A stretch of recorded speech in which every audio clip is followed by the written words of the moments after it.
Woman mocks single dad's thrift store clothes. Her husband recognizes his former business partner. She laughed at the man she thought was broke. But when her husband froze in shock, the room went silent because the man in the thrift store jacket once built their entire fortune. Before we get into the story, comment below where in the world you are watching from today. The bell above the thrift store door chimed as Daniel and Noah stepped out into the rain. Their footsteps echoed on the wet sidewalk, water splashing beneath their shoes. Noah pulled his thin jacket tighter around his shoulders, his face tight with anger. "Dad, you shouldn't let people talk to you like that," Noah said, his voice trembling. "That woman had no right." Daniel placed a gentle hand on his son's shoulder. "Some folks judge books by their covers, son. We can't control that. But we can control how we respond." Noah shook his head, droplets of rain flying from his dark hair.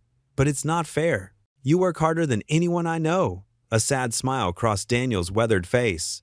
"Life rarely is fair, but being bitter about it only hurts us more." He squeezed Noah's shoulder. "Come on, we'll try the store over in Madison next weekend."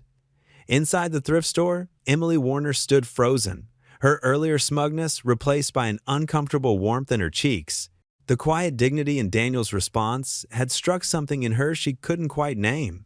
She watched through the rain-streaked window as father and son walked away, their shoulders pressed together against the weather. "Emily?" Her friend Susan touched her arm. "Are you all right?" Before Emily could respond, she heard a sharp intake of breath behind her. She turned to see her husband, Richard, standing in the doorway. His face had gone ashen, his usual confident bearing replaced by something that looked almost like fear. "Richard?" Emily frowned. "What's wrong? You look like you've seen a ghost." Richard Warner didn't respond. Immediately, his eyes were fixed on the retreating figures of Daniel and Noah, now barely visible through the rain. His hands trembled slightly as he gripped the handle of his umbrella. "It can't be," he whispered. "Daniel Hayes?" The name fell into the quiet store like a stone into still water. Emily's eyes widened. "You know him?" Richard swallowed hard, his Adam's apple bobbing. "Know him?" His voice was rough. "Emily, that man helped me build everything we have." The fluorescent lights hummed overhead as Emily processed this information. She thought of her cutting remarks, of the quiet strength in Daniel's response, and felt shame bloom fresh in her chest. "What do you mean?" she asked, though something in her didn't want to hear the answer. Richard finally tore his gaze from the window and looked at his wife. The pain in his eyes made her step back. "Daniel Hayes was my business partner. 20 years ago, we started Hayes and Warner Builders together." He ran a shaking hand through his silver hair. "He was the best man I ever knew." Emily's friend Susan quietly excused herself, sensing the private nature of the conversation. The store clerk busied herself reorganizing a rack of sweaters, though her ears were clearly tuned to their exchange. "But if he was your partner," Emily said slowly, "why is he shopping in thrift stores? Why haven't I ever met him before?" Richard's face contorted with what looked like guilt. "It's complicated, Emily. There was an accident. His wife and daughter." He trailed off, then squared his shoulders. "We should go home. There's a lot I need to tell you." Emily nodded numbly, her mind replaying her cruel words from earlier. She thought of Daniel's calm response about kindness, and how it had made her feel small despite her expensive clothes and carefully maintained appearance. As they walked to their car, she watched Richard's face. In 20 years of marriage, she'd never seen him look so shaken. Her husband was always the picture of confidence, the successful businessman who had built an empire from nothing. But now, watching him stare through the rain in the direction Daniel had gone, she saw something else, something that looked very much like regret. They climbed into their Mercedes in silence. Richard's hands gripped the steering wheel, but he didn't start the engine. Rain drummed on the roof, creating a cocoon of white noise around them. "Richard?" Emily prompted gently. He took a deep breath. "I saw his son with him. Noah, right?" Emily nodded. "He looks just like his mother." Richard's voice cracked slightly. "Sarah was. She was one of the kindest people I've ever known. She used to bring lunch to all the crew members, knew every one of their names, their kids' names." Emily reached over and touched her husband's arm. "What happened, Richard?" He turned to look at her, and in the gray light of the rainy afternoon, he suddenly looked older than his years. "I made a choice, Emily, a choice that I've regretted every day since." He paused, then added quietly, "And seeing them today, seeing Daniel in those worn clothes, knowing his son has to shop at thrift stores." He shook his head. Maybe it's time I finally faced what I did. The rain continued to fall outside, washing the world in shades of gray. Inside the car, Emily sat in silence, watching her husband wrestle with ghosts she hadn't known existed until today. She thought about the man in the thrift store, how he'd maintained his dignity in the face of her cruelty, and wondered what story lay beneath the surface of his quiet strength. Richard finally started the car, the engine purring to life. As they pulled away from the curb, Emily caught one last glimpse of the thrift store window, where a sign advertised second chances at second-hand prices. The irony wasn't lost on her. The dining room of the Warner mansion felt unusually quiet that evening, as if the very walls were holding their breath. Crystal glasses sparkled like captured starlight under the chandelier's warm amber glow, and the rich aroma of pot roast mingled with rosemary and thyme filled the spacious room. The mahogany table stretched between them like an ocean, its polished surface reflecting the flickering flames from the silver candelabra Emily had insisted on lighting for their Tuesday dinner. Emily sat at one end of the long table, her silk blouse pristine and her silver jewelry catching the light as she gestured animatedly. She chattered about centerpieces and guest lists for her upcoming charity fundraiser, her voice carrying the practiced enthusiasm of someone accustomed to organizing social events. Her words flowed like water over stone, filling the silence with talk of floral arrangements and seating charts. "I was thinking blue hydrangeas for the tables," she continued, cutting her pot roast into precise, delicate pieces. "The blue would complement the ivory tablecloths beautifully, don't you think?" "Mrs. Peterson suggested roses, but honestly, they're so ordinary. Everyone uses roses. I want something that will make people stop and notice." "Richard, are you even listening to me?" At the opposite end of the table, Richard barely touched his food. His fork moved mechanically, pushing pieces of roasted carrot around his plate in small, aimless circles. The vegetables had grown cold long ago, their glaze congealing, but he seemed unaware of everything except the thoughts churning behind his distant eyes. His usually sharp business demeanor had crumbled into something hollow and preoccupied. Richard blinked slowly, as if emerging from a deep fog, and looked up from his untouched dinner. The weight of whatever occupied his mind seemed to pull at the corners of his mouth, aging him beyond his 58 years. "Sorry, dear, I'm just preoccupied tonight." Clearly. Emily dabbed her lips with the crisp linen napkin, her movements precise and practiced.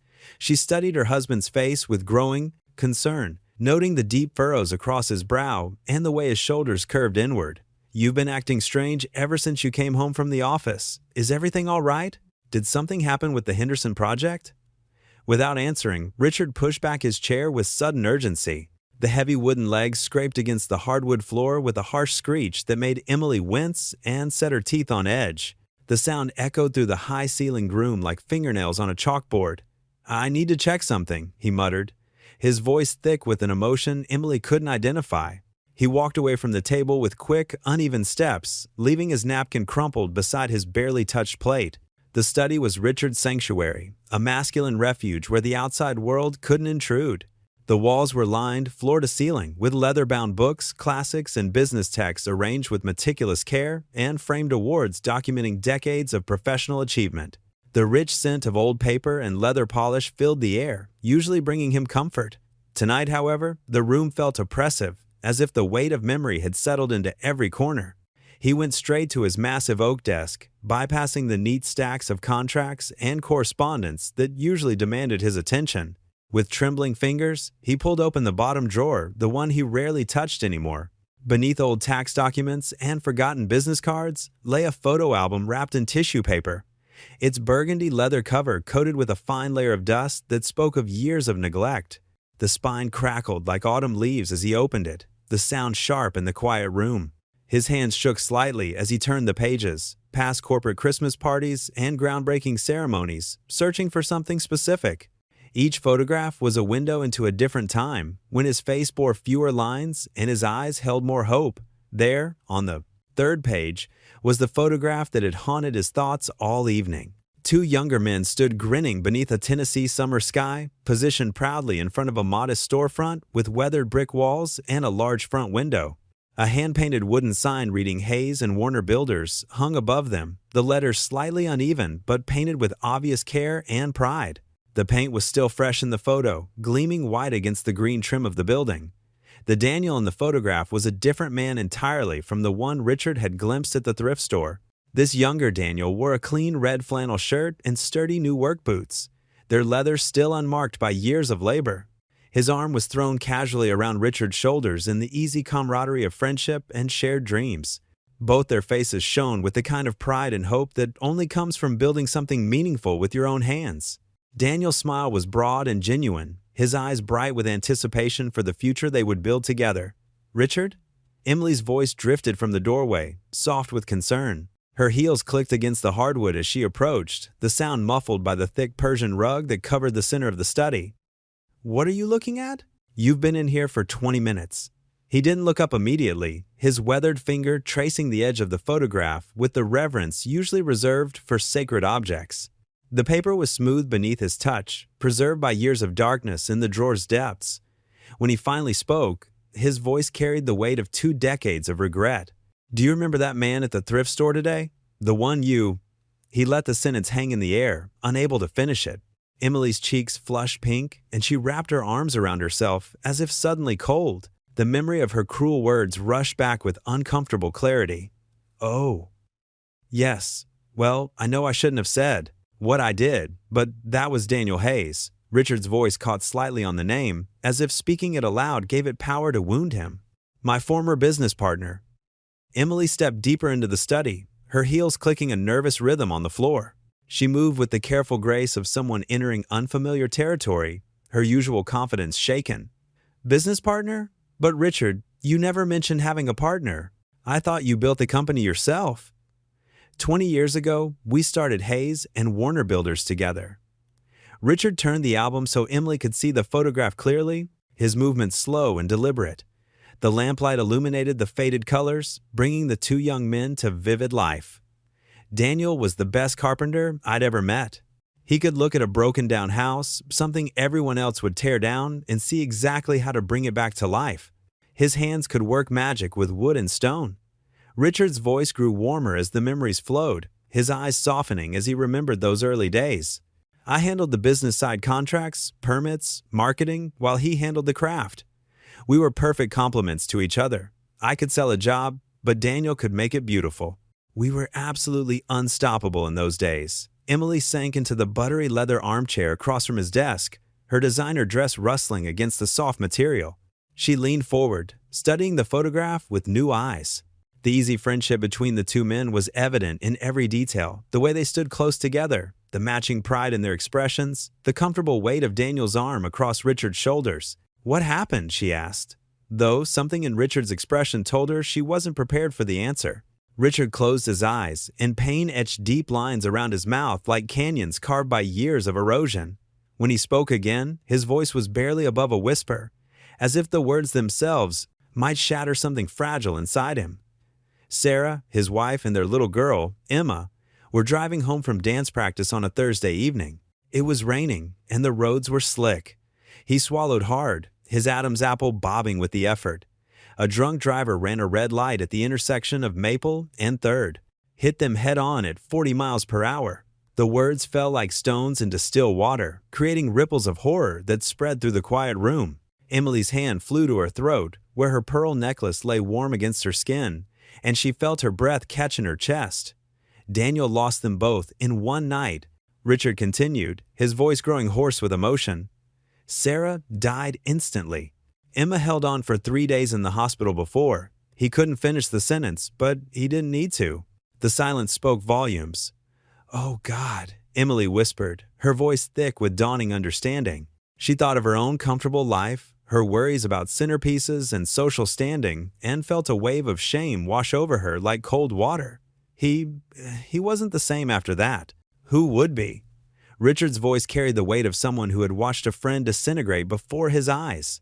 The Daniel I knew, the one who could whistle while he worked and saw beauty in everything that man died with his family that night, what was left was just broken. Richard stared at the photograph, seeing not just the image, but the whole story that came after the slow collapse of a man's world, piece by piece. He started missing meetings, turning down projects that had been our bread and butter. He'd show up to job sites and just stand there, staring at nothing. The company was struggling because we were losing clients, and He trailed off, shame visible in the slump of his shoulders and the way his hands clenched into fists on the desk. The successful businessman who commanded boardrooms and closed million-dollar deals seemed to shrink before Emily's eyes. "You what?" Emily prompted softly, though she sensed they were approaching the heart of whatever had been eating at her husband. Richard's next words came out in a rush, as if he'd been holding them back for 20 years and couldn't contain them any longer. "I should have helped him. Should have given him time to grieve. Should have carried the business until he could find his footing again. Instead, He shook his head, unable to meet her eyes. "I watched him spiral into depression and debt. I watched him lose weight and stop caring about everything that used to matter to him. And I did nothing. Worse than nothing, I started making decisions without him, taking on projects he would have hated, changing the direction of everything we'd built together." Emily felt her world shift slightly, like a house settling on its foundation. She had always known Richard as decisive and practical, sometimes ruthlessly so, but she had never imagined him capable of abandoning a friend in need. The memory of Daniel's dignified silence in the face of her mockery suddenly took on new meaning. The gentle way he'd spoken to the thrift store clerk, the careful way he'd handled the suit jacket, as if he understood the value of treating others with respect, even when the world had shown him little in return. Her stomach churned with a shame so deep it felt physical, like nausea rising in her throat. What happened to him after that? "He lost everything," Richard continued, his voice barely audible now. Each word seemed to cost him something precious. His family was gone, the business he'd helped build from nothing was slipping away. His house went into foreclosure because he couldn't keep up with the mortgage payments. Medical bills from Emma's hospital stay cleaned out whatever savings they had left. He carefully placed his hands flat on the desk, as if anchoring himself to something solid. One day, he just disappeared. Didn't show up to the office. Didn't answer his phone. His neighbor said he'd packed everything he could fit in his truck and drove away in the middle of the night. Nobody knew where he went. Nobody heard from him again. Richard carefully closed the photo album, the soft thud of its pages coming together sounding final and absolute. Until today. The elegant dining room suddenly felt suffocating to Emily, its luxury and comfort transformed into something obscene in light of what she'd learned. She thought of her cruel words at the thrift store, how she'd sneered at a man shopping for his son with the careful attention of someone for whom every dollar mattered. The memory of Daniel's threadbare jacket and worn shoes took on new significance, not the marks of laziness or poor choices, but the badges of a man who had lost everything and was still fighting to give his child dignity. Her voice came out barely above a whisper, each word scraping against her throat like sandpaper. "I mocked a man who's lost everything. I made fun of someone who was just trying to help his son look presentable." Richard looked at her across the desk, his eyes heavy with 2 decades of regret and the kind of weariness that comes from carrying secrets too long. The lamplight cast deep shadows across his face, making him look older and more fragile than she'd ever seen him. "You mocked the best man I ever knew," he said simply, and the words carried the weight of absolute truth. The statement hung in the air between them like smoke, weighted with implications neither of them was quite ready to face. Outside their warm, well-appointed home, rain continued to fall on the manicured lawn, with its carefully tended flower beds and automatic sprinkler system. Somewhere in town, perhaps in a small apartment or modest rental house, Daniel Hayes was probably helping his son try on a second-hand suit jacket, making sure it fit properly for whatever occasion required such formal wear. Emily touched the photograph one last time before Richard put it away, her manicured finger tracing the hopeful smiles of 2 young men who had no idea what the future held. She thought of how different those same faces looked, now one weary but dignified in threadbare clothes, carrying himself with quiet grace despite whatever hardships life had thrown at him. The other haunted by choices made long ago, surrounded by material success but empty of the easy joy that had once lit up his features. The silence stretched between them, filled with questions neither knew how to ask and truths neither was quite ready to confront. In the space of one evening, Emily's understanding of her husband and of herself had shifted fundamentally.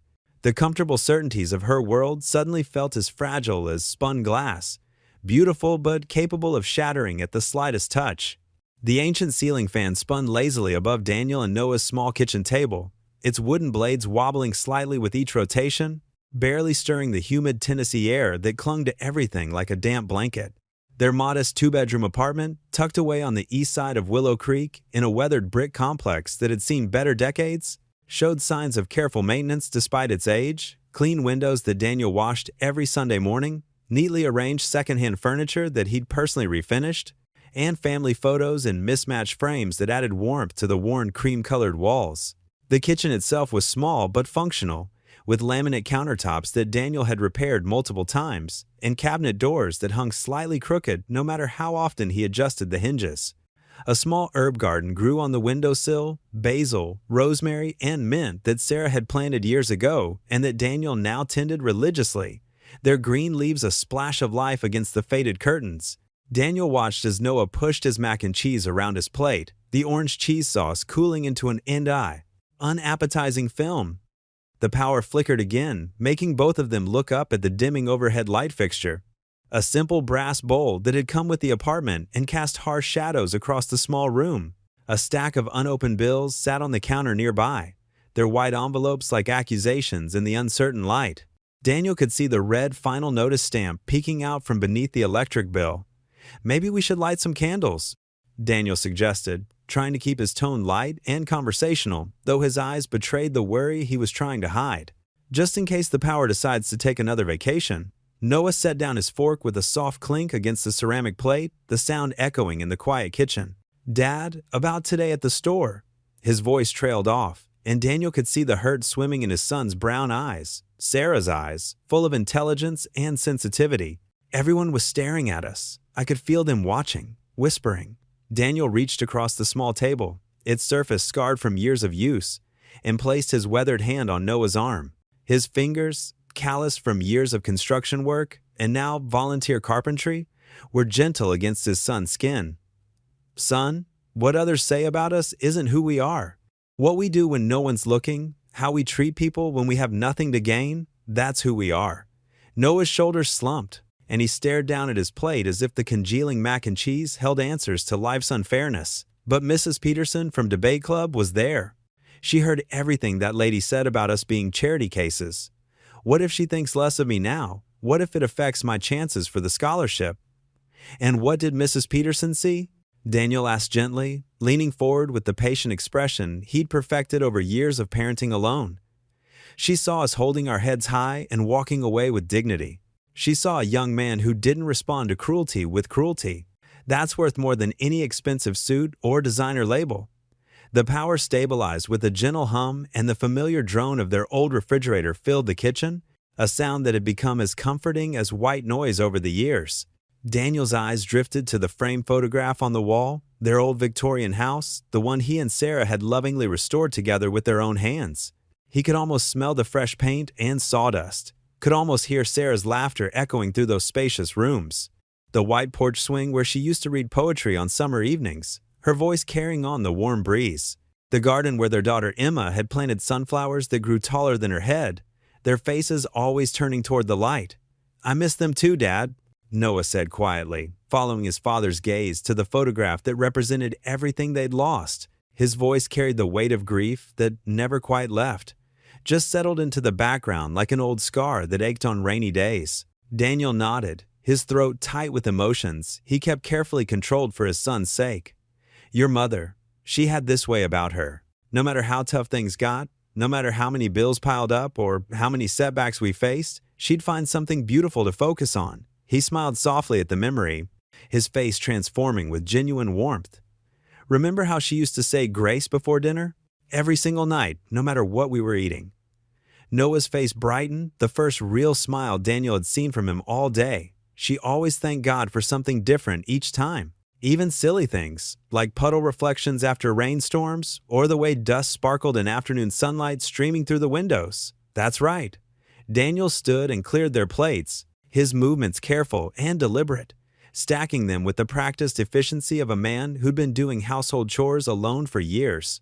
"She taught me that gratitude isn't about having everything you want, it's about finding value in what you do have, no matter how small or simple it might seem."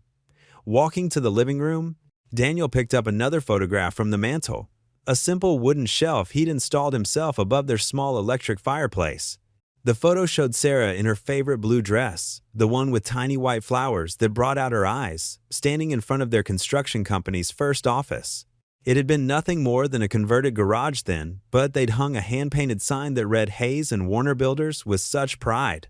Her smile in the photo radiated pure joy and pride, the kind that came from watching dreams take their first tentative steps toward reality.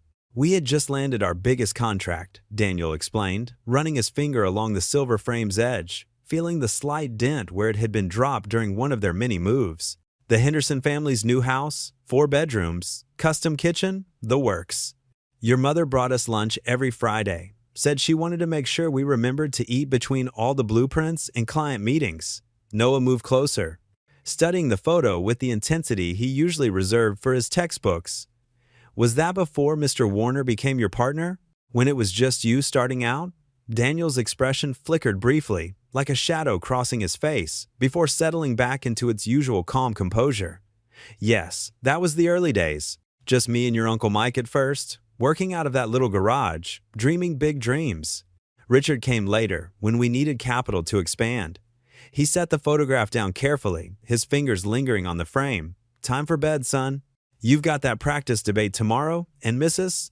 Peterson will be expecting your best performance." As they walked down the short hallway to Noah's room, Daniel noticed the worn carpet with its faded pattern of small blue flowers, the faded places where he'd patched nail holes in the walls himself with careful precision.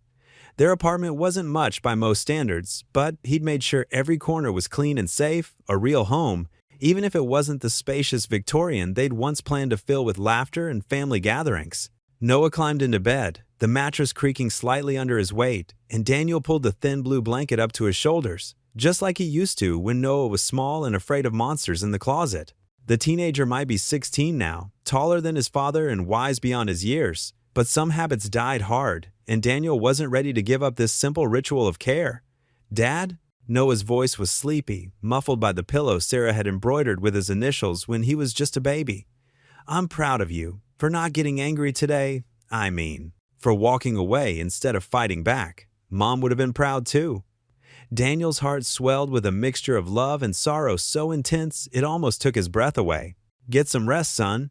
He switched off the bedside lamp and was about to close the door when his phone buzzed in his pocket, the vibration startling in the quiet apartment. In the hallway's dim light, filtering through the small window at the end of the corridor, he read the text from Tom, the thrift store manager who'd become something of a friend over the past 2 years. "Remember, Veterans Woodworking class tomorrow at 9. Could use your expertise with the new guys. Johnson's struggling with basic joints, and Martinez wants to try his hand at furniture repair."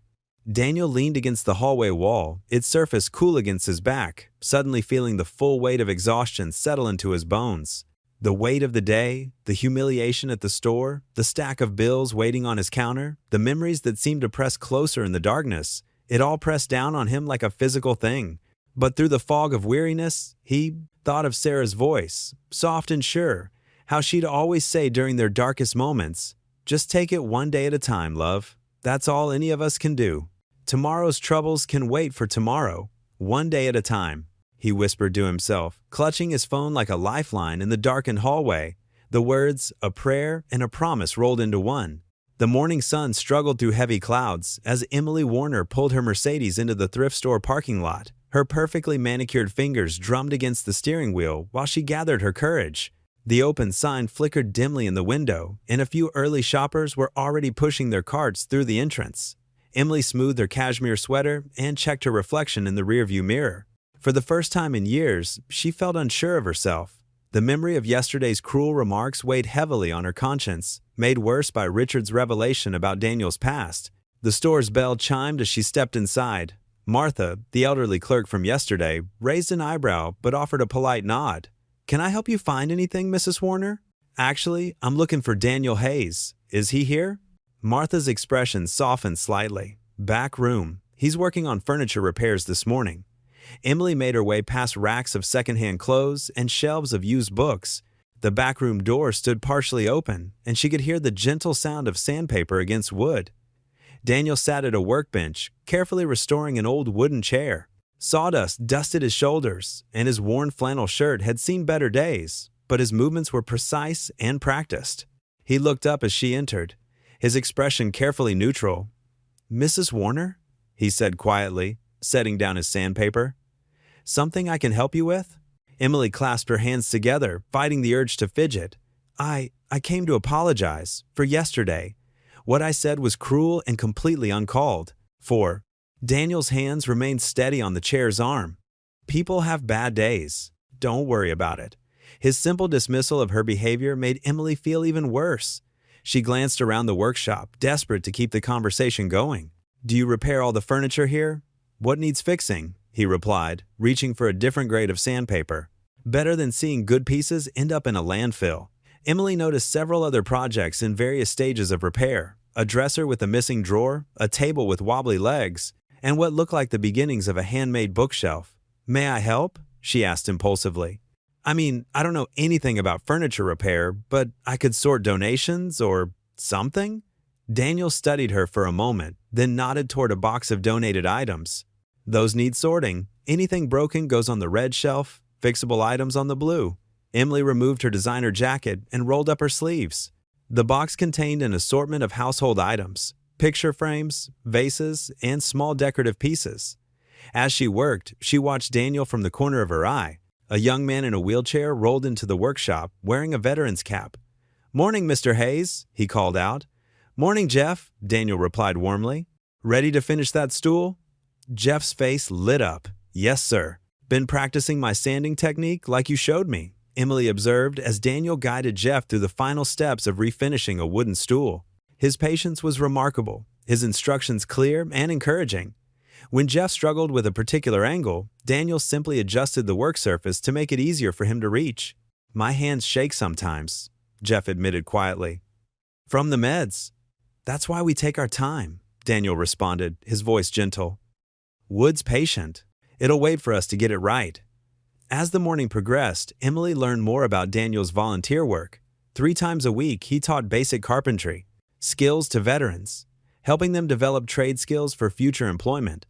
The furniture they repaired went back to the store or to families in need. She watched as Daniel worked with Jeff on the stool, noting how his stern expression softened when the young veteran successfully smoothed out a rough patch.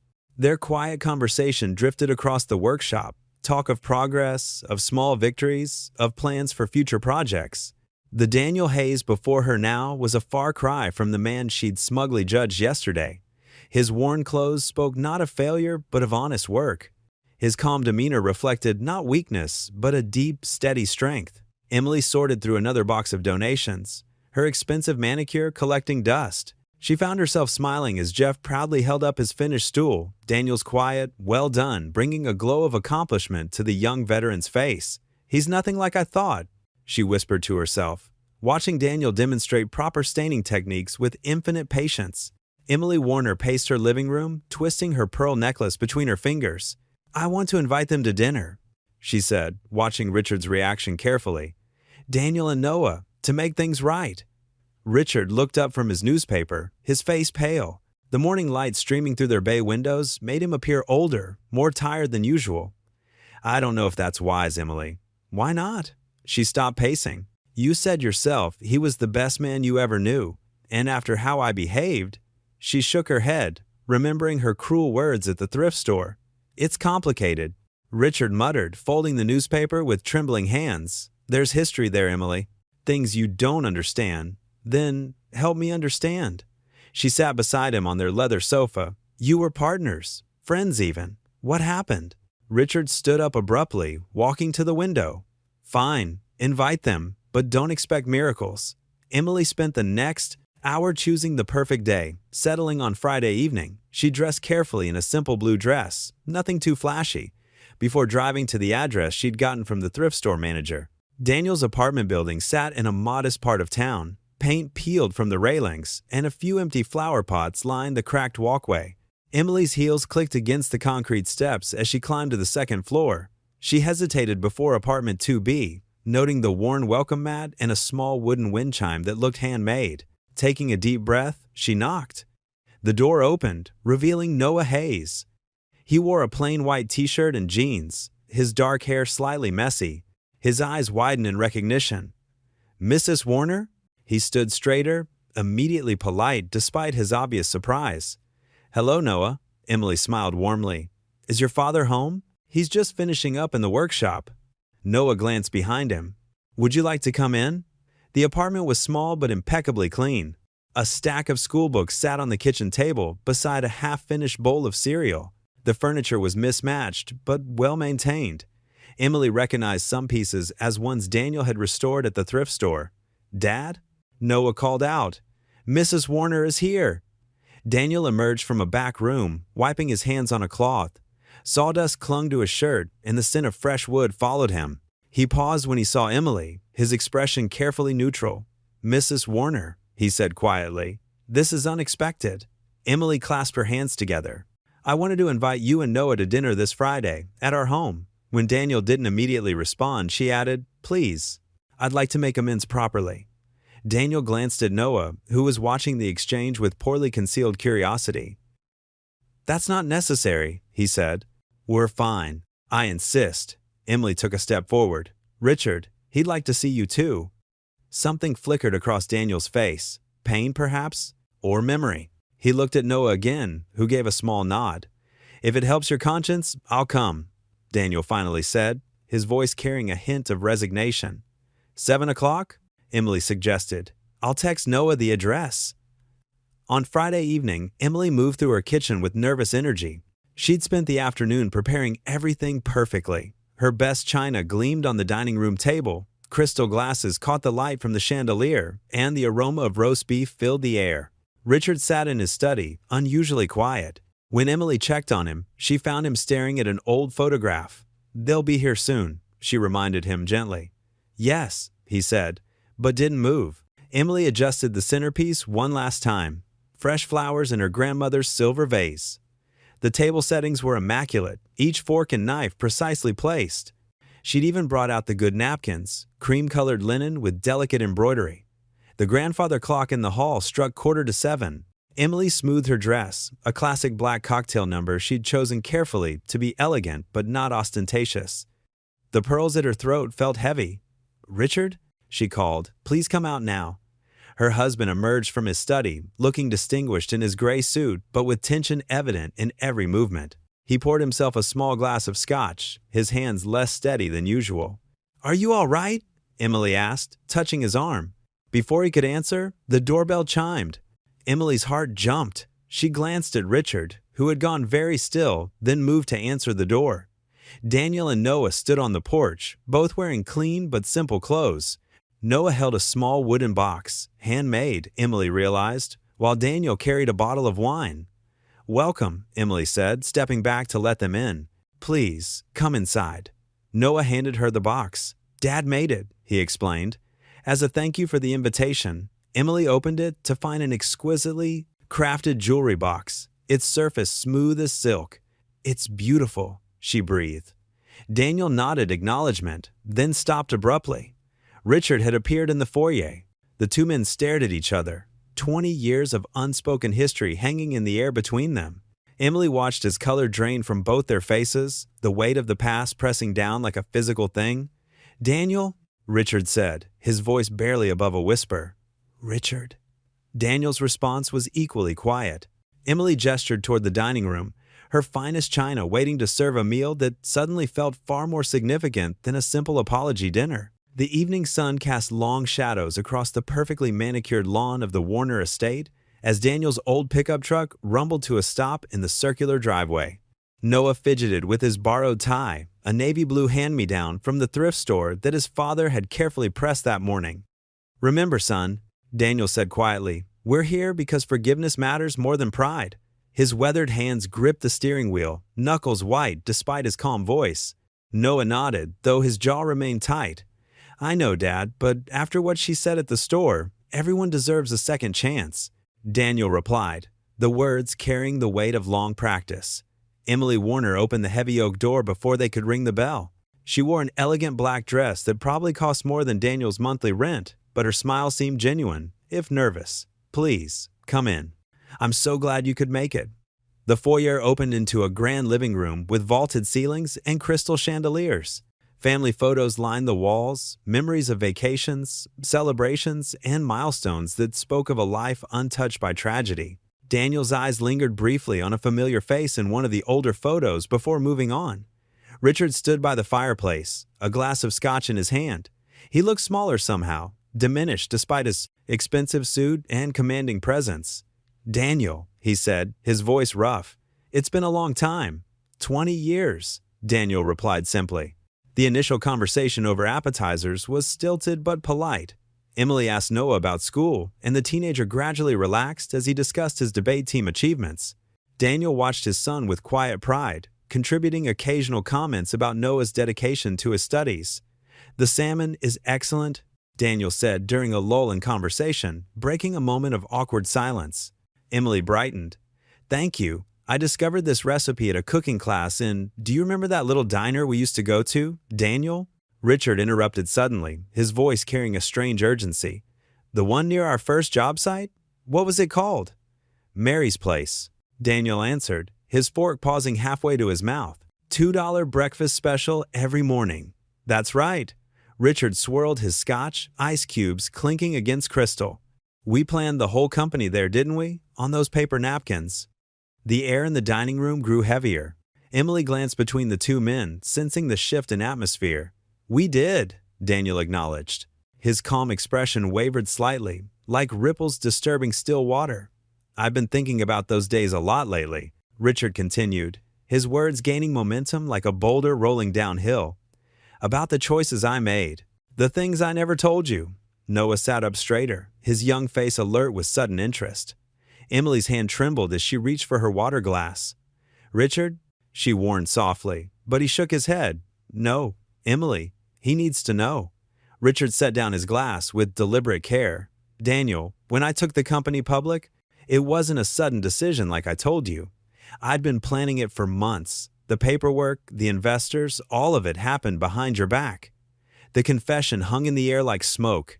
Daniel's fingers tightened around his fork, the only visible sign of his distress. "I knew you'd never agree," Richard pressed on, words tumbling out now. "You always wanted to keep it small, personal, but I saw the potential for something bigger. So I made sure your name wasn't on the right documents. When we incorporated, He trailed off, unable to finish. "You cut me out," Daniel finished for him, his voice soft but carrying clearly in the silence. "Right before Sarah and Amy's accident, right before I needed the insurance money most." Noah's face flushed with anger. "What?" he demanded, looking between his father and Richard. "Dad, is that why we lost everything?" Emily's hand flew to her mouth as understanding dawned. The cruel irony of her behavior at the thrift store crashed over her like a wave. "I tried to find you afterward," Richard said, desperation creeping into his voice. "But you disappeared. The hospital bills, the funeral costs, I heard about all of it too late." Daniel placed his napkin carefully beside his plate and stood. His movements were measured, controlled, but his eyes held decades of pain as he looked at his former friend. "I forgave you once in silence," he said quietly. "I won't do it twice without truth." He turned to Emily, inclining his head slightly. "Thank you for dinner, Mrs. Warner." Noah pushed back his chair and stood, trembling with barely contained emotion. Father and son walked out together, their footsteps echoing on the marble floor, leaving behind a table full of half-eaten food and two people drowning in the consequences of long-buried choices. Emily paced the marble floors of their living room, tears streaming down her face. The remnants of their disastrous dinner, half-eaten food, and abandoned wine glasses still cluttered the dining table behind her. Richard sat slumped in his leather armchair, looking suddenly old and tired in the dim lamplight. "How could you?" Emily's voice cracked. "All these years, you let me. Believe we earned everything honestly." That dinner, watching Daniel's face when you finally told the truth, she pressed her hands against her temples, trying to steady herself. Richard loosened his tie, his hands trembling slightly. "I told myself it was just business, that I had no choice." He reached for the crystal decanter but stopped himself.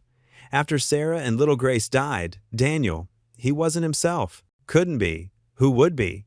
He missed meetings, couldn't focus. The company was losing contracts. "So you betrayed him?" Emily's words cut through the air like ice. "I convinced myself I was protecting the company," Richard said, his voice hollow. "Daniel needed time to grieve, I told myself. The public offering would save jobs, secure our future. I had the paperwork drawn up quietly." He rubbed his face with both hands. "I was wrong. So wrong." Emily sank onto the couch, her anger giving way to a deep sadness. It wasn't about saving the company at all, was it? Richard finally met her gaze, shame written across his features. "No," he whispered. "It was greed, pride. I saw an opportunity when my friend was at his lowest, and I took it. I've carried that guilt every day since." The grandfather clock in the hallway chimed midnight, its sound echoing through the silent house. Emily wiped her eyes, determination replacing her tears. "We have to make this right." "Emily, no," she cut him off. "I won't be part of this anymore. That man has nothing, Richard, nothing, except his dignity and his son. And earlier this week, I tried to take even that from him." She spent the rest of the night planning, barely sleeping. As dawn broke over the hills of Willow Creek, Emily was already dressed and heading to her car. She'd found Daniel's address in the thrift store's volunteer records. The morning air was crisp as she pulled up to the modest apartment complex, paint peeled from the walls, and a rusty swing set creaked in the breeze. She found Unit 2B and knocked. Softly. Daniel opened the door, still in his work clothes from an early morning shift. His eyes narrowed slightly at the sight of her, but his voice remained polite. "Mrs. Warner, please," Emily said quickly. "I need to talk to you about starting fresh." Daniel hesitated, then stepped aside to let her in. The apartment was small but immaculately clean. A stack of Noah's school books sat on the kitchen table next to a half-empty coffee cup.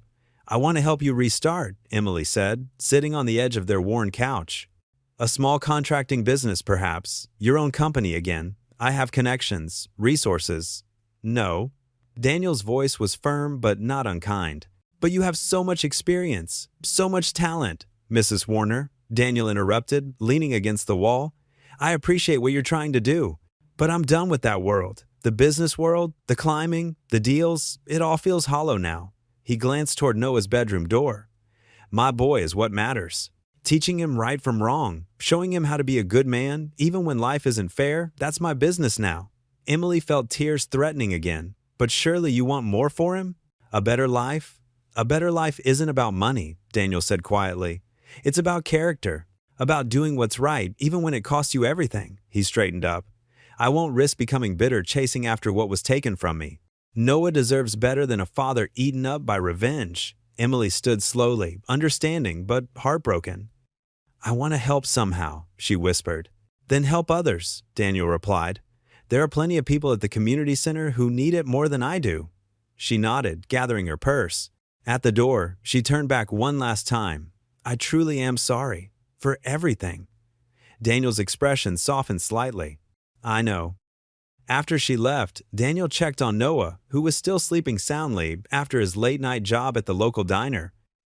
The morning sun painted patterns across his son's peaceful face. Daniel sat gently on the edge of the bed. "I won't let you grow up bitter like I did," he whispered, smoothing Noah's hair back from his forehead. "I promise you that." A gentle morning sun filtered through the community center's dusty windows as Emily Warner stepped inside, wearing jeans and a simple blouse instead of her usual designer outfits. The smell of sawdust and fresh coffee filled the air. Daniel Hayes stood at a workbench, carefully measuring wooden planks while two veterans watched intently. "Good morning," Emily said, clutching her volunteer badge. "Where should I start?" Daniel glanced up, surprise flickering across his weathered features. "Mrs. Warner, didn't expect to see you here. Please, call me Emily." She rolled up her sleeves. "And I meant what I said about helping." Daniel nodded toward a stack of paperwork on a nearby desk. "Those forms need organizing. Veterans' applications for housing repairs." Emily settled at the desk, sorting through the papers with careful attention. As the morning progressed, she couldn't help but notice how Daniel worked with the veterans. Patient, encouraging, never raising his voice. He showed them how to sand wood properly, explaining techniques with the same quiet dignity he'd shown that day in the thrift store. Around 10, Daniel called for a coffee break. The veterans gathered around a small table, sharing stories and donuts someone had brought. Emily poured 2 cups of coffee and walked over to Daniel, who stood slightly apart from the group. "Black, right?" She offered him a cup. "I noticed that's how you drink it." He accepted with a small nod. "Thank you." They stood in comfortable silence until Emily spoke softly. "These renovation projects, they're amazing. How did you start them?" Daniel's eyes focused on something distant. "After Sarah, my wife, passed, fixing things helped me cope. Thought maybe it could help others too." He paused, sipping his coffee. Every broken house is like a broken heart. Both can be rebuilt. I lost my first husband to cancer, Emily shared unexpectedly. Before Richard, sometimes I still wake up thinking Tom's there. Daniel's expression softened. The missing never really goes away, does it? No, Emily agreed. But it changes shape. Over the next few hours, they worked side by side, organizing the renovation schedule. Emily's administrative skills complemented Daniel's practical knowledge. They identified 5 veteran families needing urgent home repairs. We could turn this into a proper program, Emily suggested during their second coffee break. I could help with fundraising, get more volunteers involved. Daniel hesitated. Not sure I'm ready for anything too formal. Just small steps, Emily assured him. One nail at a time, right? A ghost of a smile crossed his face. That's what I tell the guys. As the afternoon wore on, Emily noticed Daniel checking his phone periodically. Everything okay?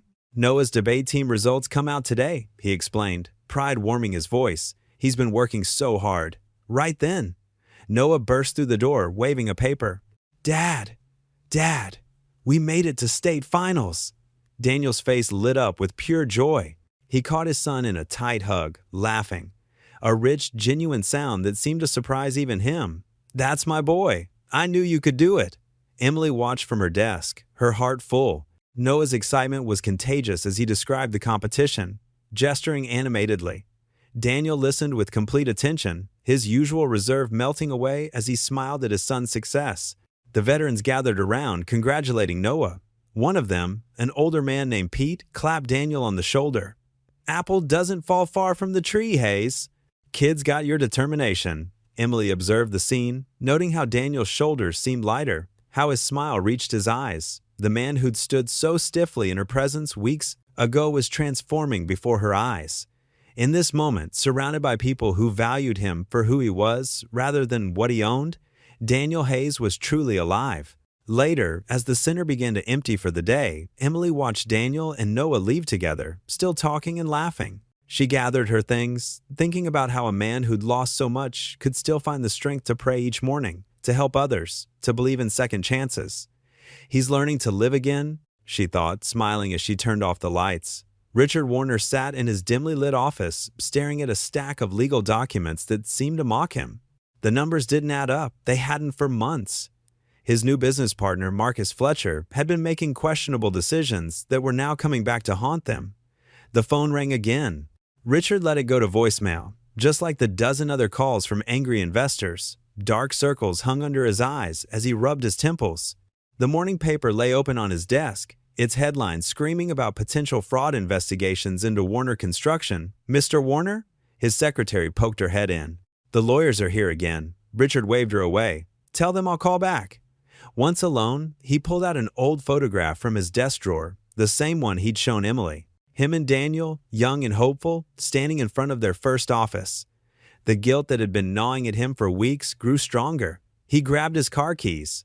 He needed to fix this, and there was only one person who could help. At the community center, Daniel was teaching a group of veterans how to repair cabinet hinges. His weathered hands moved with practiced ease as he demonstrated the technique. The veterans watched intently, some taking notes, others nodding along. Richard stood in the doorway, watching. Daniel's patience, his gentle way of explaining things, it was all exactly as he remembered. 20 years hadn't changed that. Mr. Hayes? Richard's voice cracked slightly. Could we talk? Daniel looked up, his expression guarded but not hostile. He turned to his students. Take 5, folks. Practice those measurements we discussed. They walked to a quiet corner of the workshop. The smell of sawdust and varnish filled the air. Richard's expensive suit looked out of place among the tools and wood shavings. Your company's in trouble, Daniel said. It wasn't a question. I've been reading the papers. Richard nodded, his shoulders sagging. Marcus Fletcher, my new partner. He's been cooking the books, hiding losses, making deals that... He shook his head. I should have seen it coming. Why are you telling me this? Because you were always better at seeing through people than I was. Better with numbers, too. Richard met Daniel's eyes. I want to make it right. I want to reinstate you as co-owner and CFO. Daniel's laugh was hollow. You're only here because you need help. Yes, Richard admitted, But not just for me. 300 families depend on that company for their livelihood. Good people who don't deserve to lose everything because of my mistakes.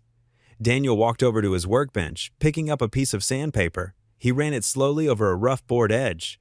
You know what I've learned teaching these veterans? Sometimes the strongest things are built from broken pieces. Will you at least look at the paperwork? Richard pulled out a folder. Full reinstatement, equal partnership, everything we should have had 20 years ago. Daniel set down the sandpaper. The last time I trusted you with paperwork, I lost everything. I know. Richard's voice was barely a whisper, and I've lived with that every day since. A young veteran in a wheelchair rolled up to them. Mr. Hayes, should we start on those cabinet doors now? Daniel's face softened. Be right there, Jim. He turned back to Richard. These men and women, they've lost more than either of us ever will, but they show up every day, trying to rebuild their lives. They remind me that bitterness is a choice. He reached for the folder. I'll review it. Not for you, he said firmly. For the people whose jobs depend on this. Relief flooded Richard's face. He extended his hand. Daniel hesitated for a moment before shaking it. Maybe redemption is still possible, Richard muttered, his grip firm but trembling slightly. Daniel Hayes stood in front of the glass doors of Warner Construction, his reflection staring back at him. The building hadn't changed much in 20 years. Same red brick, same brass handles. But he had changed. His hair was grayer now, his face lined with experiences both bitter and sweet. Taking a deep breath, he pushed through the doors. The lobby fell quiet. A young receptionist looked up, her eyes widening as she recognized him from the company photos still hanging in the hall. Mr. Hayes, she said softly, standing. We've been expecting you. The elevator ride to the third floor felt longer than it should have. When the doors opened, Daniel stepped into a world he'd once known by heart. Cubicles stretched out before him, filled with employees who paused their work to watch him pass. Richard's old office, now his office again, waited at the end of the hall. The nameplate still read, Richard Warner. Daniel's fingers traced the letters before he opened the door. Inside, boxes of financial records covered every surface. The company's troubles were evident in the chaos of papers, unsigned contracts, and desperate sticky notes. Daniel set his worn leather briefcase down and got to work. By noon, he'd already identified 3 major problems. The new partner, Marcus Fletcher, had been padding construction bids and cutting corners on materials. Several loyal employees had been underpaid, while executives received bonuses. The company's reputation was suffering. Mr. Hayes? A knock at the door. Tom Peterson, the head foreman who'd been with the company for 15 years, stood there looking uncertain. Got a minute? Come in, Tom. And it's still just Daniel. Tom sat down, his hard hat in his hands. The crew's wondering, are we keeping our jobs? Daniel leaned forward. Tom, I remember when your daughter was born. You called me from the hospital, remember? This company isn't just buildings and balance sheets, it's people. And I'm here to save both. Relief washed over Tom's weathered face. The guys will be glad to hear that. Things haven't been right since. Since I left, Daniel finished quietly. I know, but we're going to fix that. Throughout the afternoon, Daniel met with department heads and reviewed contracts. He canceled Marcus Fletcher's questionable deals and restored proper safety protocols. When the accounting team showed him the books, he spotted the creative mathematics immediately. No more smoke and mirrors, he told them. We build things that last. Our books should be just as solid. Around 3 o'clock, Noah stopped by after school. Seeing his son in a suit and tie, carrying his debate team folder, made Daniel's heart swell. Noah's eyes lit up as he took in his father's new office. This is amazing, Dad, Noah said, running his hand along the mahogany desk. Is that you in that old photo? Daniel walked over to where Noah pointed. The picture showed a younger version of himself and Richard breaking ground on their first major project. Different lifetime, he said softly. You look happy there. I was, but I'm happy now too, just in a different way. As the day wound down, Daniel called a company-wide meeting in the conference room. Nervous faces looked back at him, people whose mortgages and children's college funds depended on their jobs. I know you're worried, he began. Change is scary. But this company was built on honest work and fair treatment. We're going back to those principles. Starting today, all safety violations will be addressed, payment schedules will be reviewed, and every person in this room will be treated with respect. Shoulders relaxed. A few people nodded. In the back, Tom Peterson smiled. We're not just fixing buildings anymore, Daniel continued. We're rebuilding trust. I need every one of you to help me do that. By 6 o'clock, the office had cleared out except for Daniel and Noah, who'd been doing homework in the corner. Daniel shut down his computer and gathered his things. Ready for dinner, son? Noah grinned. Pizza? You read my mind. At home, they sat on their worn couch, a large pepperoni pizza between them. Noah had loosened his tie, and Daniel had rolled up his sleeves. The day's tension melted away as they shared stories and laughed. Noah grabbed another slice. Feels like old times, he said, smiling. Daniel looked around their modest apartment, at the photos of Sarah and Anna on the wall, at his teenage son, who'd grown up too fast. He smiled back. Almost. The community center buzzed with activity as Emily Warner directed volunteers, hanging streamers, and arranging chairs. Her pearl necklace clinked softly as she checked items off her clipboard. The usual thrift store space had been transformed into an elegant gathering hall, with white tablecloths covering the folding tables and mason jars filled with wildflowers serving as centerpieces. The banner needs to go higher on the left, Emily called out, pointing to the hand-painted sign that read Hearts and Homes. Veterans Housing Project Fundraiser. 2 volunteers adjusted the banner while she straightened a stack of donation envelopes. Daniel Hayes walked in through the side door, carrying a wooden display case he'd built to showcase photos of the veterans they'd helped. His work-worn hands carefully set it on the welcome table. The morning light caught the dust motes dancing around him, and for a moment, Emily saw him as he must have been 20 years ago, strong, confident, full of purpose. This turned out beautiful, he said, running his hand along the polished oak frame. Just like everything you make, Emily replied, arranging the photos inside. Each image told a story. Veterans learning carpentry skills, restored homes, families reunited. Are you ready for your speech? Daniel tugged at his collar. He was wearing the suit they'd finally found for him, properly tailored now. I'm better with a hammer than a microphone. Just speak from your heart, Emily said, patting his arm. That's all anyone needs to hear. The hall filled quickly as evening approached. Local business owners, church groups, and families from all over town squeezed into the rows of chairs. Richard Warner sat near the back, his face drawn and tired, but his eyes never left the stage. Emily took the podium first, her voice clear and strong. Welcome, everyone. We're here tonight because this community believes in second chances. We believe in lifting each other up when we fall. She shared stories of the veterans they'd helped, of homes restored and lives rebuilt. Then she introduced Daniel, and the room grew quiet. Daniel walked to the podium slowly, his shoulders straight despite the weight of all eyes upon him. He cleared his throat and looked out at the crowd. 20 years ago, he began, his voice soft but steady, I thought I'd lost everything that mattered. My wife and daughter in a car accident, my business, my home, my purpose. He paused, drawing a deep breath. But I was wrong about what matters. The room was absolutely silent now, hanging on his every word. What matters isn't what we own or what we've lost. It's what we give. Every day at this center, I watch broken people find their strength again. I see veterans who've lost hope learn to build something beautiful with their hands. His voice grew stronger. They teach me more than I teach them. They show me that dignity isn't in what we have, it's in what we do for others. In the back, Richard's hands trembled slightly as he wiped his eyes. Second, chances aren't just about getting back what you lost, Daniel continued. They're about finding something new to believe in, something bigger than yourself. He gestured to the photos in the display case.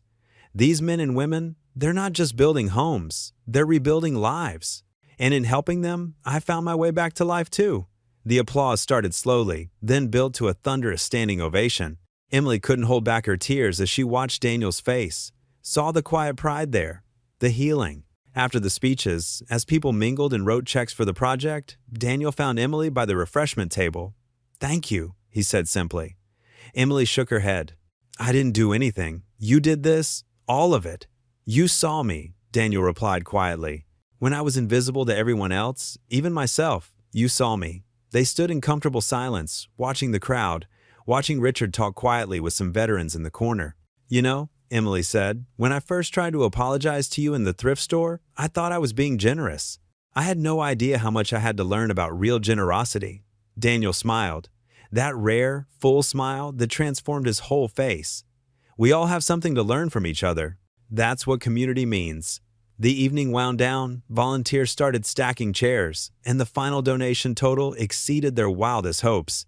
But more than money, something precious had been built that night: understanding, respect, and the quiet strength of friendship born from shared purpose. Emily watched Daniel helping clean up, showing the same care with folding chairs as he did with his finest woodwork. She thought about how far they'd both come from that first cruel encounter in the thrift store. Sometimes the greatest gifts come wrapped in humility, she realized, and the strongest bridges are built by hands that know what it means to fall. The fluorescent lights hummed quietly in the empty conference room as Daniel Hayes sat at the polished oak table, surrounded by stacks of legal documents. His reading glasses perched on his nose as he carefully reviewed each page of the ownership transfer agreement. The late afternoon sun cast long shadows through the blinds, creating stripes across the papers. His fingers traced each line methodically, the way his father had taught him to read contracts years ago. The familiar smell of coffee wafted from his cup, reminding him of countless nights spent building Hayes and Warner from nothing. 20 years felt like yesterday. Everything looking good? Richard's assistant Jenny poked her head in, holding more folders. Daniel managed a tired smile. Getting there. These things take time to do right. She nodded and placed the additional documents beside him. Mr. Warner said these might be relevant too, the original incorporation papers from when the company first started. Thank you, Jenny. Daniel reached for the yellowed folder, his heart catching at the sight of his own younger signature on the cover sheet. He and Richard had been so proud that day, two friends ready to build something lasting. As he flipped through the old incorporation documents, a section in the fine print caught his eye. Daniel adjusted his glasses, leaning closer. His chest tightened as he read the clause buried in the legal jargon. In the event of separation or dissolution of partnership, all controlling interests and voting rights remain solely with majority shareholder Richard Warner and his designated successors. Daniel's hands began to shake. The date on the clause predated his family's tragedy, back when Richard had first betrayed him. The same clause that had stripped him of his company was still legally binding. No matter what promises Richard made now, Daniel could never truly reclaim his position as owner. The coffee cup crashed to the floor as Daniel stood abruptly, paper scattering. Jenny rushed in at the sound. Mr. Hayes? Is everything all right? He couldn't speak, his throat constricting with rage and hurt. After all the speeches about redemption and second chances, Richard had known this clause existed. The whole thing had been another manipulation. Daniel grabbed his jacket, nearly running into Emily as she entered the office floor. Her smile faded when she saw his face. Daniel? What's wrong? He thrust the incorporation papers at her, his voice raw. Ask your husband about Clause 23B. Seems he forgot to mention it when he was busy playing at redemption. Emily scanned the highlighted section, her face falling. Oh no. Daniel? Wait. But he was already heading for the elevator, his footsteps echoing in the quiet hallway. The same hallway where he and Richard had once dreamed up their future, back when trust meant something. The drive to the community center passed in a blur. Daniel's knuckles were white on the steering wheel as memories flooded back, losing Sarah and Katie, discovering Richard's betrayal, watching everything he'd built crumble while he grieved. He'd been a fool to think anything had changed. The community center was quiet when he arrived, most volunteers gone for the day. Daniel headed straight for the workshop where he stored his tools. The familiar space usually brought him peace, but today, the half-finished projects just reminded him of all his broken dreams. He began gathering his tools roughly, throwing them into his old toolbox. The clang of metal on metal matched the pounding in his head. 20 years of carpentry skills, reduced to teaching basics at a thrift store, he'd thought maybe, just maybe, he could rebuild something of his old life. The door creaked open behind him. Emily stood there, still holding the damning papers. Daniel, please, let me explain. He didn't turn around, continuing to pack. Nothing to explain. The legal writing is pretty clear. Just like last time, Richard didn't remember about this clause. He never meant, Daniel spun to face her, his voice cracking. Didn't remember? It's his company, the one he stole from me. He remembers every detail. Emily stepped closer, reaching out. You've seen how he's changed, how we've all changed. This isn't like before. But Daniel couldn't hear it anymore. The toolbox slammed shut with finality. When he spoke again, his voice was barely a whisper, heavy with defeat. I thought I'd finally mattered again. Emily's heels clicked sharply against the polished marble floors of their sprawling, empty house as she stormed through the heavy oak front door, her hands trembling with barely contained fury and disbelief. The setting sun cast long, dramatic shadows through the floor-to-ceiling windows that lined the grand foyer, painting everything in deep shades of amber and charcoal gray. The silence of the house felt oppressive, broken only by the echo of her footsteps reverberating off the vaulted ceilings. "Richard!" Her voice cracked as it echoed through the cavernous halls, bouncing off imported Italian marble and custom millwork. "Richard, where are you? We need to talk." She found him exactly where she'd expected, sequestered in his mahogany-paneled study, slumped deep in his oversized leather chair like a man who'd been deflated. A crystal tumbler of aged scotch sat untouched on his antique desk, the amber liquid catching the fading light streaming through the tall windows behind him. He looked older than she'd ever seen him, as if the weight of 2 decades had suddenly crashed down on his shoulders all at once. "Did you know?" Emily's voice cracked with a mixture of betrayal and desperation. "Did you know about that clause when you offered him partnership again? Tell me the truth, Richard." Richard slowly lifted his tired, bloodshot eyes to meet hers. The usual sharp-eyed businessman she'd married, the man who could negotiate million-dollar deals with steely confidence, was completely gone. In his place sat someone who looked utterly lost and thoroughly broken, a shell of his former self. "No," he whispered, his voice hoarse and barely audible. "I swear to you, Emily, I didn't remember. I buried it so deep, I thought it was gone forever. How could you not remember something so important?" She began pacing the length of the Persian rug, her pearl necklace catching the dying golden light with each agitated step. "That clause strips him of any real ownership rights, Richard. It makes everything we've done, every apology, every gesture, completely meaningless." Richard ran a trembling, age-spotted hand through his thinning gray hair, his wedding ring catching the lamplight. "It was 20 years ago, Emily. 20 long years." His voice grew quieter, more strained. After Sarah and little Katie died in that accident, after Daniel just disappeared from all our lives. He swallowed hard, his Adam's apple bobbing with the effort. "I buried everything from that terrible time so deep I could barely breathe when I thought about it. The clause was my corporate lawyer's idea back then, insurance against future complications, he called it. I was grieving too, you know. I never thought. You never thought Daniel would come back." Emily finished softly, some of her righteous anger beginning to deflate as she saw the genuine anguish in her husband's weathered face. She sank heavily into the burgundy leather chair across from his desk, suddenly feeling utterly exhausted by the weight of it all. "I believe you, Richard, but Daniel never will. Not after this." "I know," Richard replied, his voice barely above a whisper. "Dear God, I know." He stared down at his weathered hands, studying the liver spots and wrinkles as if they held answers. "I've spent years repenting for what I did, Emily. Years trying to forget, trying to make peace with destroying my best friend's life. And now that I've finally had a chance." His voice trailed off as he gestured helplessly at the space between them. Emily watched her husband, this once proud, successful man she'd built a life with, crumple in on himself like delicate paper consumed by flames. The steady ticking of the antique grandfather clock in the corner marked each heavy, uncomfortable moment of silence that stretched between them like a chasm. "I can still see his face," Richard continued, his voice growing thick with unshed tears. "The day we opened our very first office downtown, he insisted on doing all the carpentry work himself, every cabinet, every shelf, every piece of trim. Said a man should build his own dreams with his own 2 hands. A bitter, self-deprecating laugh escaped him. I was so genuinely impressed by his skill, his unwavering integrity, his vision. And what did I do with that trust? I took his dream and turned it into nothing but stocks and profit margins and quarterly reports." Emily stood slowly and walked to the tall window that overlooked their manicured garden. Outside, dark storm clouds were gathering on the horizon like an approaching army, perfectly mirroring the tempest that had erupted in their carefully ordered lives. "He trusted you again, Richard," she said quietly, her breath fogging the glass. "Despite everything you'd done to him, despite losing his family, despite 20 years of struggle, he was willing to try again." "I know." Richard's voice cracked completely. "That's exactly what makes this so much worse. I finally had a real chance to make things right between us, and instead..." He gestured helplessly at the air around him, unable to find words for the magnitude of his failure. Thunder rumbled ominously in the distance as the first spat drops of rain began to pelt against the windows.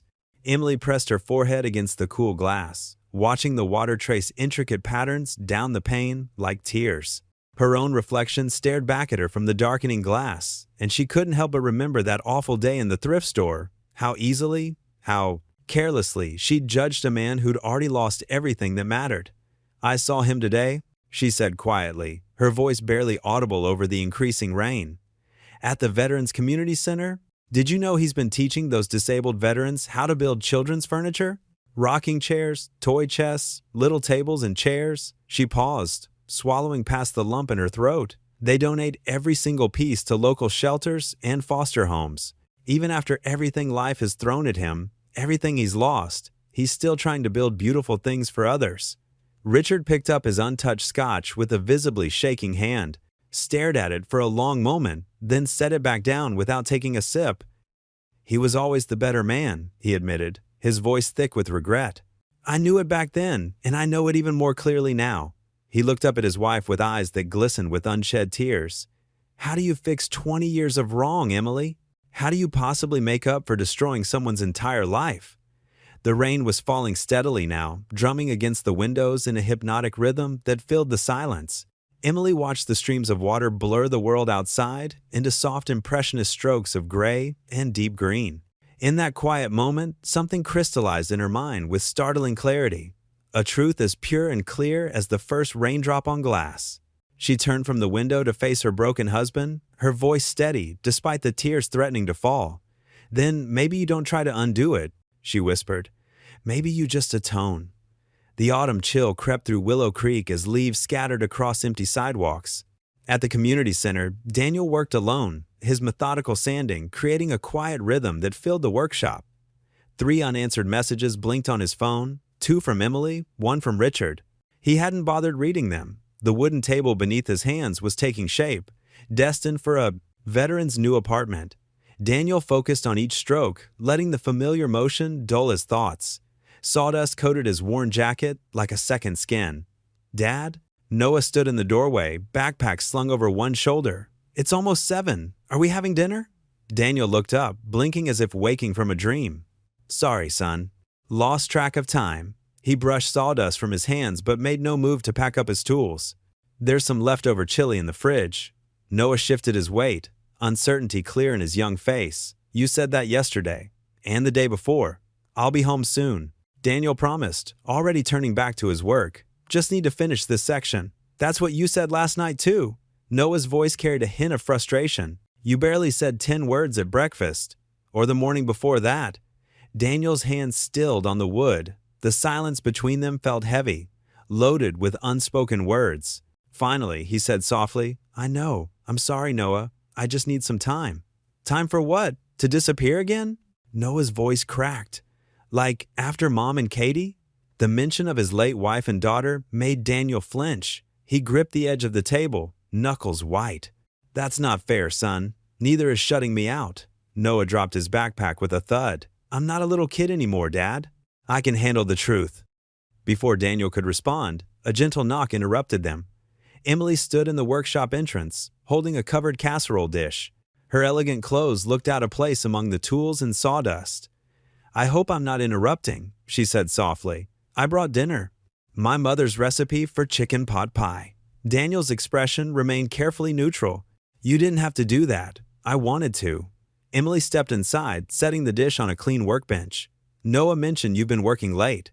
I thought you both could use a home-cooked meal." Noah's face brightened slightly. "Thanks, Mrs. Warner. It smells." "Amazing." Emily smiled at him, then turned to Daniel. "The Veterans Housing Project needs your expertise, Daniel. The contractor they hired can't match your quality of work." "I'm sure they'll manage," Daniel replied flatly, picking up his sandpaper again. Emily watched him work for a moment, noting the dark circles under his eyes, the tension in his shoulders. Richard didn't know about the clause. He's been sick with guilt. "Mrs. Warner," Daniel interrupted quietly, still focused on his sanding. "I appreciate the dinner and your kindness to Noah, but I can't do this right now." Noah looked between them, worry etched on his young face. "Dad, maybe we could." "Noah?" Daniel's voice was gentle but firm. "Please take the casserole home and get started on your homework. I'll be there soon." The teenager hesitated, then grabbed his backpack and the dish. Thanks again, Mrs. Warner, he mumbled before heading out. Emily lingered, watching Daniel work with single-minded focus. You're punishing yourself more than anyone else, she said softly. Is that what you think this is? Daniel's hands never stopped moving across the wood. I'm just doing what I've always done, surviving, taking care of my son, building things that matter, and shutting out everyone who cares about you? Daniel finally looked up, his eyes tired but resolute. Mrs. Warner, I've learned that caring comes with conditions. Trust comes with fine print. I can't afford either anymore. Emily stepped closer, her heels clicking on the concrete floor. That's not true, and you know it. Noah needs his father, not just his physical presence, but his heart too. My heart is what got us into this mess. Daniel's voice was barely above a whisper. I trusted too easily, believed in second chances. And you were right to, Emily insisted. One hidden clause doesn't erase the good you've done, the lives you've touched here. Daniel set down his sandpaper, suddenly looking exhausted. Thank you for dinner and for looking out for Noah. But please, I need space. Emily recognized the quiet finality in his tone. She nodded slowly, gathering her purse. At the door, she paused, turning back one last time. Daniel had moved to his workbench, kneeling beside it in what she first thought was inspection of the wood. But his head was bowed, hands clasped, shoulders shaking slightly with silent tears that fell onto the scarred surface of his bench. Emily watched for a moment as this proud, broken man poured out his pain in wordless prayer, then quietly slipped away into the gathering dusk. Richard Warner stood at the head of the conference table, his fingers trembling slightly as he shuffled through financial reports. The boardroom's harsh, fluorescent lights cast deep shadows under his eyes, highlighting weeks of sleepless nights. 20 pairs of eyes watched him, waiting. As you can see from the third quarter projections, his voice faltered. The papers slipped from his grasp, scattering across the polished mahogany. Richard reached for them, but the movement seemed to drain what little color remained in his face. Mr. Warner? Janet, his secretary, took a step forward. Are you all right? Richard's hand clutched at his chest. His breath came in short, sharp gasps. I can't. The words died in his throat as he stumbled backward, knocking over his chair with a crash that echoed through the suddenly silent room. Call 911, someone shouted.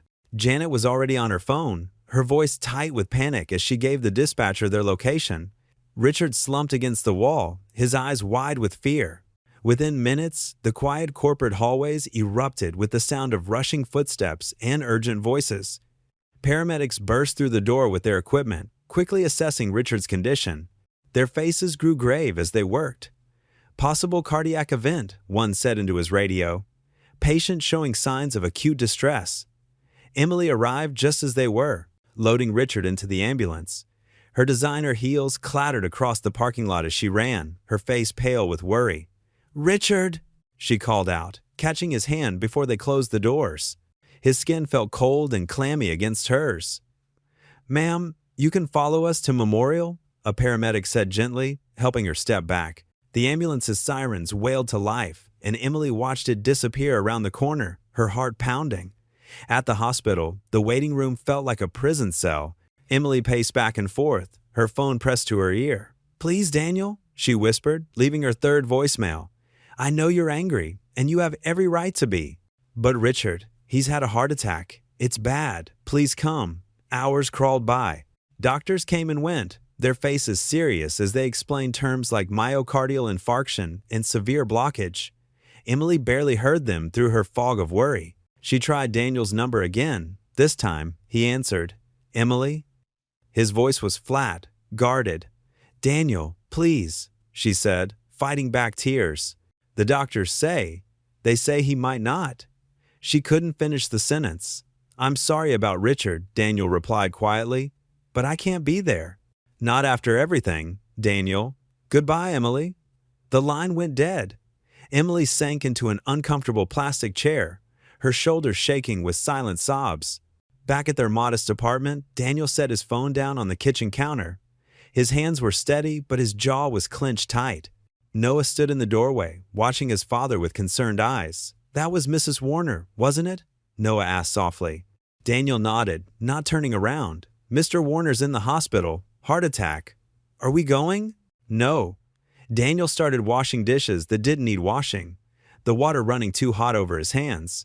We're not. Noah stepped closer. Dad, Noah, please, don't. Remember what you told me? Noah's voice grew stronger. About what makes a man. It wasn't about success or money. It was about doing what's right, even when it hurts. Daniel's shoulders tensed. The dish in his hands clattered into the sink. You also said forgiveness isn't about the other person, Noah continued. It's about not letting bitterness poison your own heart. Daniel turned slowly, meeting his son's steady gaze. In that moment, he saw Sarah in Noah's eyes, her wisdom, her gentle strength. Dad, Noah said softly, forgiveness isn't weakness. The words hung in the air between them. Daniel looked at his son, really looked at him, and saw not just the boy he'd raised, but the man he was becoming. A better man, perhaps, than he himself had been. Finally, Daniel's rigid posture softened. He dried his hands on a dish towel, his movements deliberate and thoughtful. When he spoke, his voice was rough with emotion. You're right, son, he said quietly. Let's go. The hospital corridor buzzed with the quiet hum of fluorescent lights and beeping monitors. Daniel Hayes stood outside room 412, his weathered hands clasped together, wrestling with decades of hurt and the sudden weight of mortality. Noah placed a gentle hand on his father's shoulder. You taught me forgiveness isn't weakness, Dad, Noah whispered. Maybe it's time to believe it yourself. Through the window, they could see Emily sitting beside Richard's bed, her fingers intertwined with her husband's. The machines tracking his heartbeat created a steady, if somewhat weak, rhythm. Daniel drew a deep breath and pushed open the door. The antiseptic smell hit him first, then the soft whir of oxygen flowing through tubes. Richard's eyes fluttered open at the sound of footsteps. Daniel, Richard's voice was barely above a whisper. You came. Emily stood, dabbing at her eyes with a tissue. I'll give you both some privacy. She squeezed Richard's hand one last time and stepped out, Noah following quietly behind her. Daniel moved closer to the bed, taking in the sight of his former partner. Richard's usually commanding presence had diminished, his hospital gown making him look smaller, more vulnerable. The monitors cast a bluish glow across his pale face. Sit. Richard gestured weakly to the chair Emily had vacated. Please. Daniel lowered himself into the chair, its vinyl cushion creaking softly. For a moment, neither man spoke. The steady beep of the heart monitor filled the silence. I've been trying to make things right, Richard finally said, his voice trembling. But I keep failing. Even when I think I'm doing good, the past catches up. Richard, Daniel started, but Richard raised a shaking hand. Let me finish, please. He took a labored breath. You know what I realized, lying here? You built the foundation. I just painted it gold.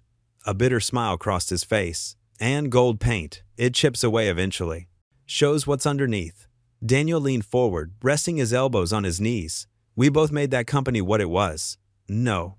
Richard's voice grew stronger for a moment. You made it what it was meant to be. A place where people mattered more than profit.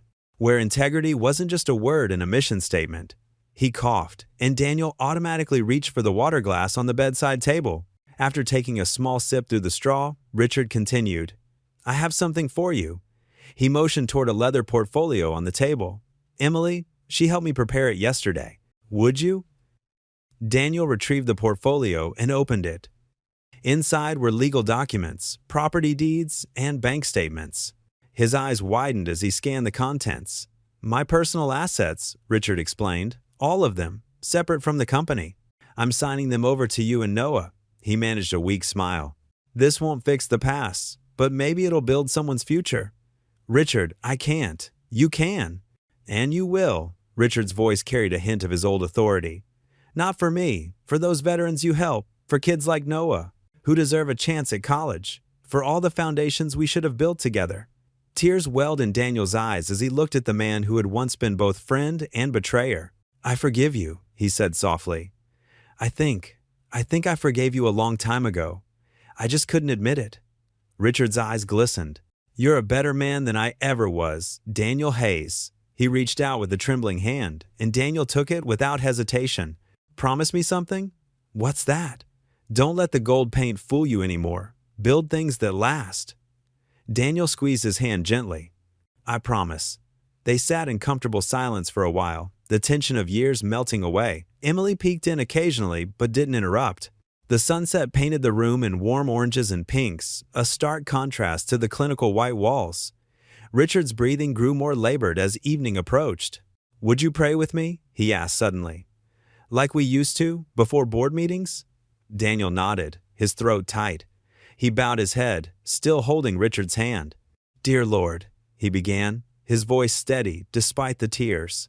"Thank you for second chances, for foundations that can be rebuilt, for hearts that can be healed." As he prayed, he felt Richard's grip gradually loosen. The monitor's beeping slowed, then flatlined into a single, sustained tone. Emily rushed in, a sob catching in her throat as she saw her husband's peaceful expression. Daniel kept hold of Richard's hand, watching as the last rays of sunset painted the room in gentle gold. Morning dew clung to the grass at Willow Creek Cemetery, catching the early sunlight like scattered diamonds. The autumn air held a crisp bite, and fallen leaves danced across the manicured grounds. Dark-clad figures moved silently between the headstones, gathering around a polished mahogany casket draped with white roses. Daniel Hayes stood at the back of the crowd, his hands tucked into the pockets of a simple black suit. Emily had insisted on buying him. Noah stood beside him, tall and solemn in his debate team blazer. They watched as people filled the rows of white chairs, their whispered conversations creating a soft murmur beneath the rustling trees. Emily Warner sat in the front row, her black dress and pearl necklace a stark contrast to her pale face. Her fingers worried at a handkerchief, twisting it into knots. When she turned and caught sight of Daniel, relief flooded her features. She motioned for them to join her. As they made their way forward, Daniel noticed familiar faces from the company. Secretaries who'd known him 20 years ago, foremen who'd worked under his supervision, even the old janitor who used to share coffee with him during late nights at the office. They nodded respectfully as he passed. The minister stepped forward, his voice carrying across the gathering. "We are here today to celebrate the life of Richard Warner, a man who understood that life's greatest achievements often come through its hardest lessons." Daniel listened as various speakers shared memories, business associates praising Richard's acumen, charity board members noting his generosity, friends recalling his wit. But it was the small details that caught in Daniel's throat. The way Richard always remembered employees' children's names, how he'd quietly paid for college funds, his habit of leaving anonymous donations at the community center. When it came time for the eulogy, Emily squeezed Daniel's hand. He rose slowly, straightening his tie as he approached the podium. The morning sun warmed his face as he looked out over the gathered mourners. "I knew two Richard Warners," he began, his voice steady and clear. "The first was a young man full of dreams, who stood beside me as we hammered the first nail into our company's future. We were more than business partners. We were brothers in all but blood, sharing sandwiches on lunch breaks and hope in equal measure." He paused, letting his gaze drift over the familiar faces. The second Richard Warner was shaped by choices that haunted him. "For years, I only saw that version, the one whose decisions cost me everything I thought mattered." Emily dabbed at her eyes with the crumpled handkerchief. Noah wrapped an arm around her shoulders, offering silent support. "But there was a third Richard Warner," Daniel continued, "one I met only recently. A man who understood that success isn't measured in dollar signs or stock prices, but in the lives we touch and the bridges we rebuild." His voice grew softer. "That Richard Warner taught me something profound about grace, not just in receiving it, but in giving it." The wind rustled through the trees, sending more leaves spinning through the air. You see, grace isn't about deserving. It's about choosing to see beyond the paint and polish to the foundation underneath. Richard spent his final years trying to strip away the gold leaf of success to reveal something more valuable: authenticity, humility, and the courage to face one's own failures. Daniel gripped the edges of the podium, his next words coming from somewhere deep within. "He taught me that forgiveness isn't a single moment, but a daily choice. That redemption sometimes comes wrapped in unexpected packages, and that it's never too late to start building something true." In the front row, several of Richard's old employees nodded, wiping away tears. Emily's shoulders shook with silent sobs as Noah held her closer. "Yesterday, in his final moments, Richard asked me to pray with him, just like we used to 20 years ago, before every major decision." Daniel's voice wavered slightly. "In that hospital room, I realized something. The man I'd spent years resenting had died long ago. The one who left us yesterday was different. He was someone who understood that true wealth isn't in what we build, but in what we rebuild." Looking at the casket, Daniel softened his tone. "Richard Warner, learned that lesson the hard way, but he learned it well. He leaves behind not just a legacy of business success, but something far more valuable, a testament to the power of second chances and the possibility of change. As Daniel stepped down from the podium, the minister began the final prayers. The morning sun had risen higher, burning away the last of the dew. Emily reached for Daniel's hand as he returned to his seat, her grip tight with gratitude. After the service, as the crowd began to disperse, they stood together watching the casket being lowered into the ground. The thud of earth on wood created a steady rhythm as mourners took turns with the shovel, participating in this final act of farewell. Noah kept his arm around Emily, his young face showing a maturity beyond his years. She leaned into his support, drawing comfort from this unexpected family she'd found. When most of the mourners had gone, leaving only the three of them standing by the fresh grave, Daniel broke the silence. His voice was barely above a whisper, meant only for Emily and Noah to hear. "The man I hated died long ago," he said softly. "This one just needed forgiveness." Emily's tears fell fresh, but her smile held peace. Noah squeezed her shoulders gently, understanding passing between them all like a current of grace. Autumn leaves swirled outside the window of Emily's home office as she and Daniel sat surrounded by stacks of paperwork. The morning light filtered through gauzy curtains, casting a warm glow on the scattered documents and coffee cups between them. Emily's reading glasses perched on her nose as she studied another form. "I think we've got all the legal requirements covered," she said, shuffling through the incorporation papers. "The foundation can start accepting donations next week." Daniel nodded, his weathered hands wrapped around a coffee mug that read, "World's Best Dad, a recent gift from Noah." "Still feels strange, having his name next to mine." Again. "The Warner Hayes Foundation?" Emily tested the words. "It sounds right, doesn't it? Like something meant to be."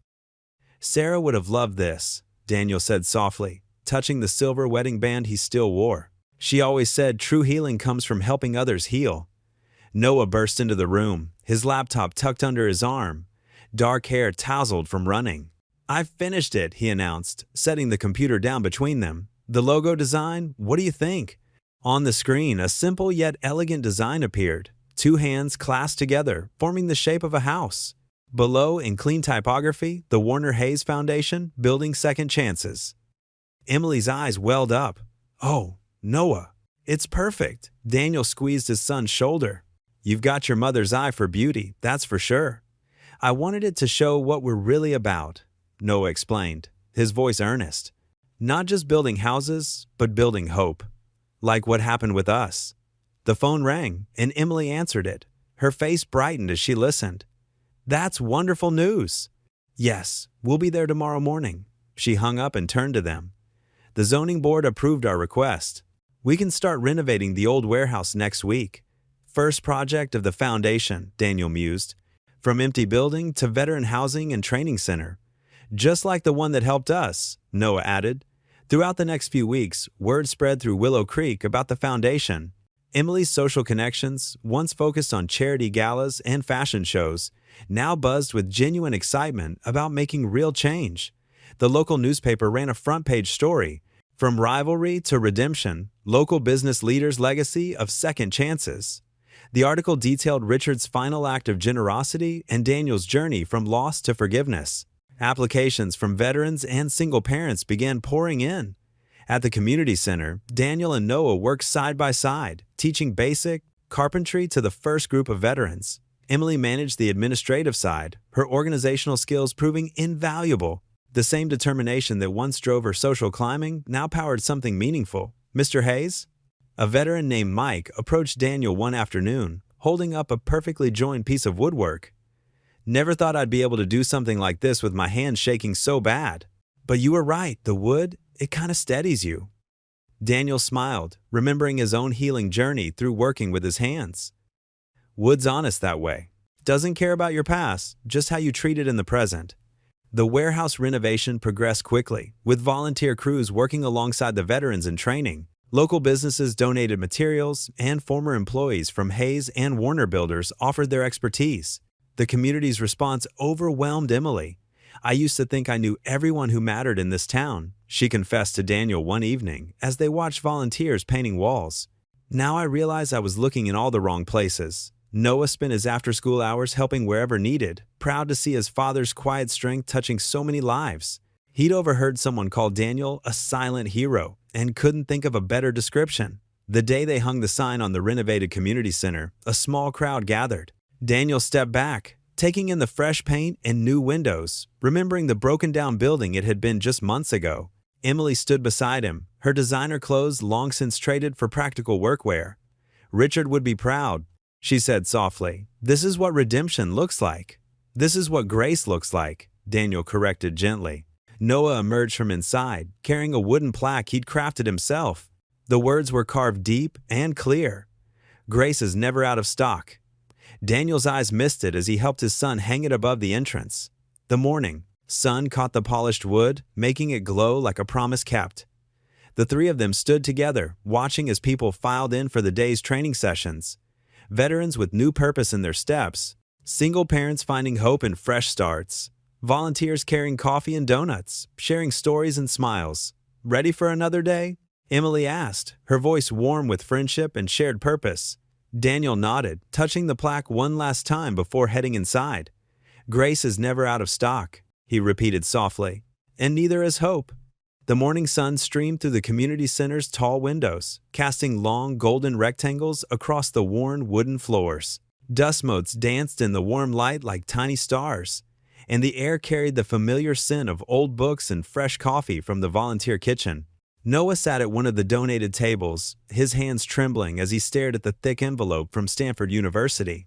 The cream-colored paper felt substantial in his grip, heavier than any letter should be, as if it carried the weight of all his dreams and fears bundled together. Daniel stood beside him, one weathered hand resting supportively on his son's shoulder. His own heart hammered against his ribs, but his voice remained steady and calm. "Whatever it says, son, I'm proud of you. You've already accomplished more than I ever dreamed possible." Around them, the usual morning bustle of the community center had quieted. Several volunteers pretended to sort through donation boxes, but their attention was clearly focused on the young man holding his future in an envelope. The old air conditioning unit hummed in the corner, and somewhere in the back room, someone was quietly stacking chairs. Noah took a deep breath, the kind that fills your lungs completely and makes time slow down. His fingers found the edge of the envelope and tore it open with careful precision. The sound of ripping paper seemed unnaturally loud in the hushed space. His eyes scanned the first line once, then twice, his expression unreadable. Then his eyes grew wide, and the letter began to shake in his hands like a leaf in the wind. "Dad." His voice cracked on the single word, breaking like it had when he was 12 years old. "I got in, full scholarship. They want me." The transformation on Daniel's face was immediate and complete. Years of worry lines smoothed away as joy flooded his features, erasing the shadows that had lived there for so long. His eyes filled with tears that caught the morning light, and he pulled Noah into a fierce embrace that spoke of all the nights he'd worried, all the prayers he'd whispered, all the hope he'd carried in silence. "My boy," he whispered against Noah's hair, his voice thick with emotion. "My brilliant, wonderful boy." Emily, who had been pretending to organize a box of children's books near the windows, dropped everything and rushed over. Her own eyes were bright with unshed tears, and she clapped her hands together like a delighted child. "Did I hear that right? Stanford? Oh, Noah! Oh my goodness!" Noah nodded, still looking dazed, as if he couldn't quite believe the words on the page were real. "They want me for their pre-law program. The letter says, my debate team achievements and community service hours were exceptional. They mentioned the work I've done here at the center specifically." Daniel stepped back to look at his son, his hands still gripping Noah's shoulders. "You've got a future brighter than anything I could have built with all the money in the world," he said, his voice thick with pride and wonder. He squeezed Noah's shoulder gently. "Your mother would be so proud. She always said you had her brain and my stubborn streak. Turns out that's a pretty good combination." Word spread through the center like wildfire. Tom, the grizzled veteran who Daniel had taught to build birdhouses as therapy for his PTSD, abandoned his morning coffee and fired up the ancient propane grill behind the building. The old thing wheezed and sputtered before catching with a satisfying whoosh. Sarah, one of the regular volunteers who had become like a grandmother to Noah, started pulling out paper plates and plastic cups from the supply closet, her movements quick and purposeful. Within minutes, someone had hung a hastily made banner across the main room that read, "Congratulations, Noah," in wobbly red letters on a white bedsheet. The words were crooked and the marker had bled through in places, but it was perfect in its imperfection, made with love and genuine excitement. The impromptu celebration grew organically as more people arrived for their usual Friday morning activities. Veterans Daniel had taught woodworking skills, single mothers from the parenting support group, elderly folks from the weekly lunch program, and volunteers from all corners of their little community gathered to share in the joy. The smell of grilling hamburgers and hot dogs began to fill the air, mixing with the sounds of laughter and congratulations that echoed off the center's high ceilings. Emily found herself wiping away tears as she watched Daniel move through the growing crowd. His face absolutely glowed with pride as person after person stopped to congratulate him about Noah's achievement. She could see how each handshake, each pat on the back, each genuine expression of joy seemed to make him stand a little taller. He looked younger somehow, lighter, as if a hidden weight that had pressed down on his shoulders for years had finally lifted and floated away. "That boy of yours is going places," called out Mrs. Rodriguez, the elderly woman who ran the center's food pantry, always knew he was special, the way he helped translate for the new families. "Stanford," marveled Jim, another veteran who'd become one of Daniel's closest friends. "Never had anyone from our little town make it to Stanford before." "You raised him right, Daniel." Noah sat at one of the mismatched picnic tables. They dragged in from the back room, completely surrounded by well-wishers. His acceptance letter was safely tucked in his shirt pocket, close to his heart, but he couldn't stop touching it through the fabric to make sure it was real. His smile was so wide it looked like it might split his face in two, and he tried his best to answer everyone's eager questions about his plans for college, his major, his dreams for the future. "You know," Emily said, finding a quiet moment to sit down next to Daniel at the edge of the celebration, "this is exactly what the foundation is meant to do, help dreams come true. This is why we do all of this work." Daniel nodded slowly, his gaze never leaving his son's animated face as Noah gestured excitedly while telling someone about his planned course of study. "When Sarah and Amy died, I thought all our dreams died with them. I couldn't see past the next day, let alone imagine something like this." He gestured toward Noah, his voice soft with wonder. "But look at him now. He never let the darkness win. He never stopped believing that good things could happen." The afternoon sun gradually gave way to the golden hour of early evening, and someone suddenly remembered that it was the night of the town's annual summer festival. Through the open windows, they could hear the distant pop and whistle of fireworks starting at the municipal park just a few blocks away. The sound carried on the warm breeze, along with the faint strains of carnival music and the happy chatter of families enjoying the festivities. Without any formal decision being made, the celebration naturally moved to the center's front lawn. People grabbed their folding chairs and spread blankets on the grass under the old oak trees that Daniel and his work crews had carefully preserved when they renovated the building. The sky was beginning to deepen from blue to purple, and the first stars were starting to appear like tiny pinpricks of light. Then the real fireworks began. The sky exploded with color, brilliant reds that bloomed like giant flowers, electric blues that cascaded like waterfalls, and vibrant greens that spiraled upward before bursting into 1,000 smaller lights. Each explosion was followed by appreciative oohs and ahs from the gathered crowd, and children pointed excitedly at their favorites. Noah sat cross-legged on a worn quilt between Daniel and Emily, his acceptance letter still in his pocket like a talisman, his future stretching out before him like the endless sky above. The possibilities seemed as infinite as the stars beginning to twinkle overhead. Daniel watched the colorful reflections dance in his son's eyes and saw in them the same determination and unshakable hope that Sarah had always carried, even in her darkest moments. "This," Daniel whispered, as another massive burst of gold and silver illuminated all their upturned faces. "This is what rebuilding really means. Not just fixing buildings or starting businesses, but building something that lasts, building hope." The fireworks continued their spectacular display, each burst seeming to celebrate not just Noah's incredible achievement, but every small victory that had led them to this moment. Every piece of broken furniture lovingly repaired, every veteran patiently taught a new skill, every act of forgiveness given and received, every day they'd chosen hope over despair. In those magical moments of shared joy, under the sparkling summer sky, they weren't just watching a fireworks show. They were witnessing the beautiful culmination of a journey that had brought them all together, bound by something far stronger than blood. the transformative power of second chances, and the miracle of love that multiplies when it's shared. The warm air smelled of barbecue smoke and summer grass, with just a hint of the honeysuckle that grew wild along the center's back fence. Somewhere in the crowd, old Tom started singing Amazing Grace in his gravelly voice, and other voices gradually joined in, creating a gentle harmony that rose softly into the star-filled night. Daniel closed his eyes and let the moment wash over him completely. The achingly beautiful music, the continuing pops and whistles of the fireworks, the solid warmth of his son beside him, and the deep, soul-settling knowledge that sometimes the strongest foundations aren't built of concrete and steel, but of faith, forgiveness, and the kind of love that refuses to give up, no matter how dark the night becomes. The December wind whistled through the community center's windows, but inside, warmth and the sweet smell of fresh sawdust filled the air. Daniel Hayes stood at his workbench, carefully sanding the edges of a wooden train engine. Around him, the room buzzed with activity. Veterans and teenagers working side by side at their stations, each focused on crafting Christmas toys. "Mr. Hayes, could you check this?" called Tommy, a young veteran with a prosthetic leg. He held up a half-finished rocking horse, its curves still rough but promising. Daniel smiled, setting down his own project. The title Mr. Hayes still felt strange sometimes, but he'd grown used to it over the past months. His carpentry classes had become so popular, they'd had to start a waiting list.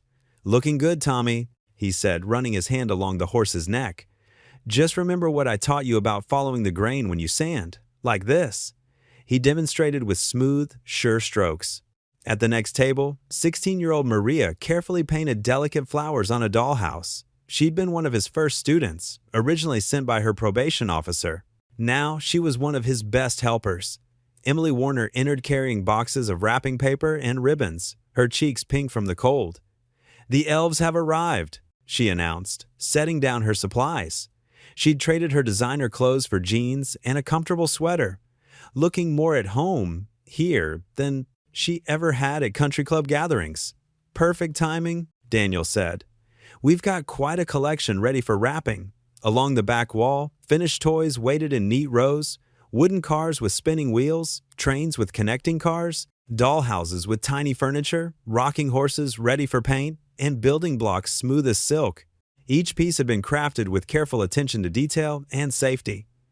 "I can't believe how many we've made," Emily marveled, running her fingers over a particularly beautiful dollhouse. "Remember when you could barely fill one shelf?" Daniel nodded, thinking back to those early days. "Things change. People change," Emily added softly, meeting his eyes with understanding. They'd developed an easy friendship over the months since Richard's passing. Emily had thrown herself into the foundation work, transforming grief into purpose. She'd become as much a fixture at the center as Daniel himself. "Jake, careful with that saw," Daniel called out, noticing one of his younger students getting careless. He walked over to correct the boy's technique, demonstrating the proper grip. "Remember, respect the tool and it'll respect you back." The afternoon wore on as they worked. Emily set up a wrapping station, teaching some of the teens how to make perfect corners and fancy bows. Christmas music played softly from an old radio, mixing with the sounds of sanding and hammering. "Mr. Hayes," called out George, a veteran in his 60s, "tell us again about your first carpentry project." Daniel chuckled. "You've heard that story a dozen times. The new folks haven't," George insisted, gesturing to some recent additions to the class. Daniel wiped his hands on his apron. "Well, I was about 12, trying to build a birdhouse for my mother. Didn't know the first thing about measuring or cutting straight. That poor birdhouse looked like it had been through a tornado before I even finished it." The class laughed, and Daniel continued working. As he spoke, "But my dad, he didn't criticize, just showed me how to learn from my mistakes. Said every crooked cut teaches you something about making the next one straight." Emily watched him as she wrapped a toy car, remembering how she'd once judged this man based on his worn clothes and quiet manner. Now she saw the wisdom in his weathered hands, the strength in his gentle teaching. A small commotion at the door drew their attention. A young mother stood there with her little boy, who was bundled up against the cold. Daniel recognized them from the shelter, where he sometimes volunteered. "I'm sorry to interrupt," the mother said, "but Tommy here couldn't wait to see the toys. He's been talking about them all week." The little boy, no more than 5, stared wide-eyed at all the wooden creations. His mittened hands were clasped together in excitement. Daniel picked up the train engine he'd just finished, his best work yet, with careful details and smooth rolling wheels. He walked over and knelt down to the boy's level. "What do you think of this?" he asked, holding out the train. Tommy's eyes grew even wider. "Is it real?" "As real as anything," Daniel said, showing him how the wheels turned. "Want to try it?" The boy nodded eagerly, and Daniel placed the train in his small hands. Tommy's face lit up with pure joy as he rolled it back and forth on the floor. Emily came to stand beside Daniel, watching the scene with misty eyes. "Every scar builds something stronger," she quoted softly, words she'd heard him say before. Daniel nodded, watching Tommy play with the train. The boy's delight made every splinter, every late night, every moment of teaching worth it. He thought of his own son, now thriving in college, and all the twists and turns that had led them here. Around them, the workshop hummed with purpose. Veterans teaching teens, teens helping younger children, all of them building something more than just toys. They were building hope, one piece at a time. "Mr. Hayes," Tommy called out, his face glowing. "Can you show me how to make one?" Daniel exchanged a warm glance with Emily before turning back to the boy. He picked up a small wooden car from his workbench, its edges still rough with possibility. "Every scar builds something stronger," he said, placing it gently in Tommy's waiting hands. The grand ballroom of the Willow Creek Hotel sparkled with elegant decorations. Crystal chandeliers cast a warm glow over tables dressed in cream-colored linens and centerpieces of fresh winter roses. A banner hung above the stage reading Warner Hayes Foundation First Annual Gala, Building Second Chances. Daniel Hayes adjusted his tie, a simple blue one that Noah had picked out for him. He wore a new charcoal suit, properly tailored this time, though the sight of himself in the mirror still felt strange. A year had transformed so much, yet some memories remained vivid. That rainy afternoon in the thrift store, the broken chair he'd been fixing when Emily first apologized, Richard's final peaceful smile. Emily Warner, elegant in a navy evening gown, moved through the crowd greeting donors and community leaders. She'd organized every detail of the evening, determined to make it perfect. Her pearl necklace caught the light as she laughed with some of the veterans who'd learned carpentry in Daniel's workshop. "Ready, Dad?" Noah appeared at Daniel's side, looking grown-up in his own suit. College had matured him, given him an easy confidence that made Daniel's heart swell with pride. His son had just finished his first semester with straight A's, proving that hard work and faith could indeed build bridges across any gap. "Almost," Daniel said, patting his jacket pocket to make sure his speech cards were there. "You know I'm not good at this formal stuff. You build houses, Dad. Think of it like that, one word at a time, just like one nail at a time." Noah squeezed his father's shoulder. The crowd settled into their bladder seats as Emily approached the podium. Her voice carried clearly through the ballroom. "Welcome, everyone. A year ago, this foundation was just a dream, born from pain and forgiveness. Today, we've helped 12 veteran families find homes, supported 15 single parents through job training, and watched countless lives transformed through the power of second chances." She paused, composed herself. "But before we celebrate these achievements, I'd like to introduce someone very special. He's currently studying pre-law at Vanderbilt University, and he has a few words about our foundation's co-founder. Please welcome Noah Hayes." Noah strode to the stage with purpose, his young face serious but proud. "Good evening. When I was younger, I used to think success meant having the biggest house or the most expensive clothes. My father taught me differently. He showed me that true wealth isn't in what you own, but in what you give." He looked directly at Daniel. "My father is the most generous man I know. Not because he has much to give, we've known plenty of lean times, but because he gives everything he has. When others mocked him, he responded with dignity.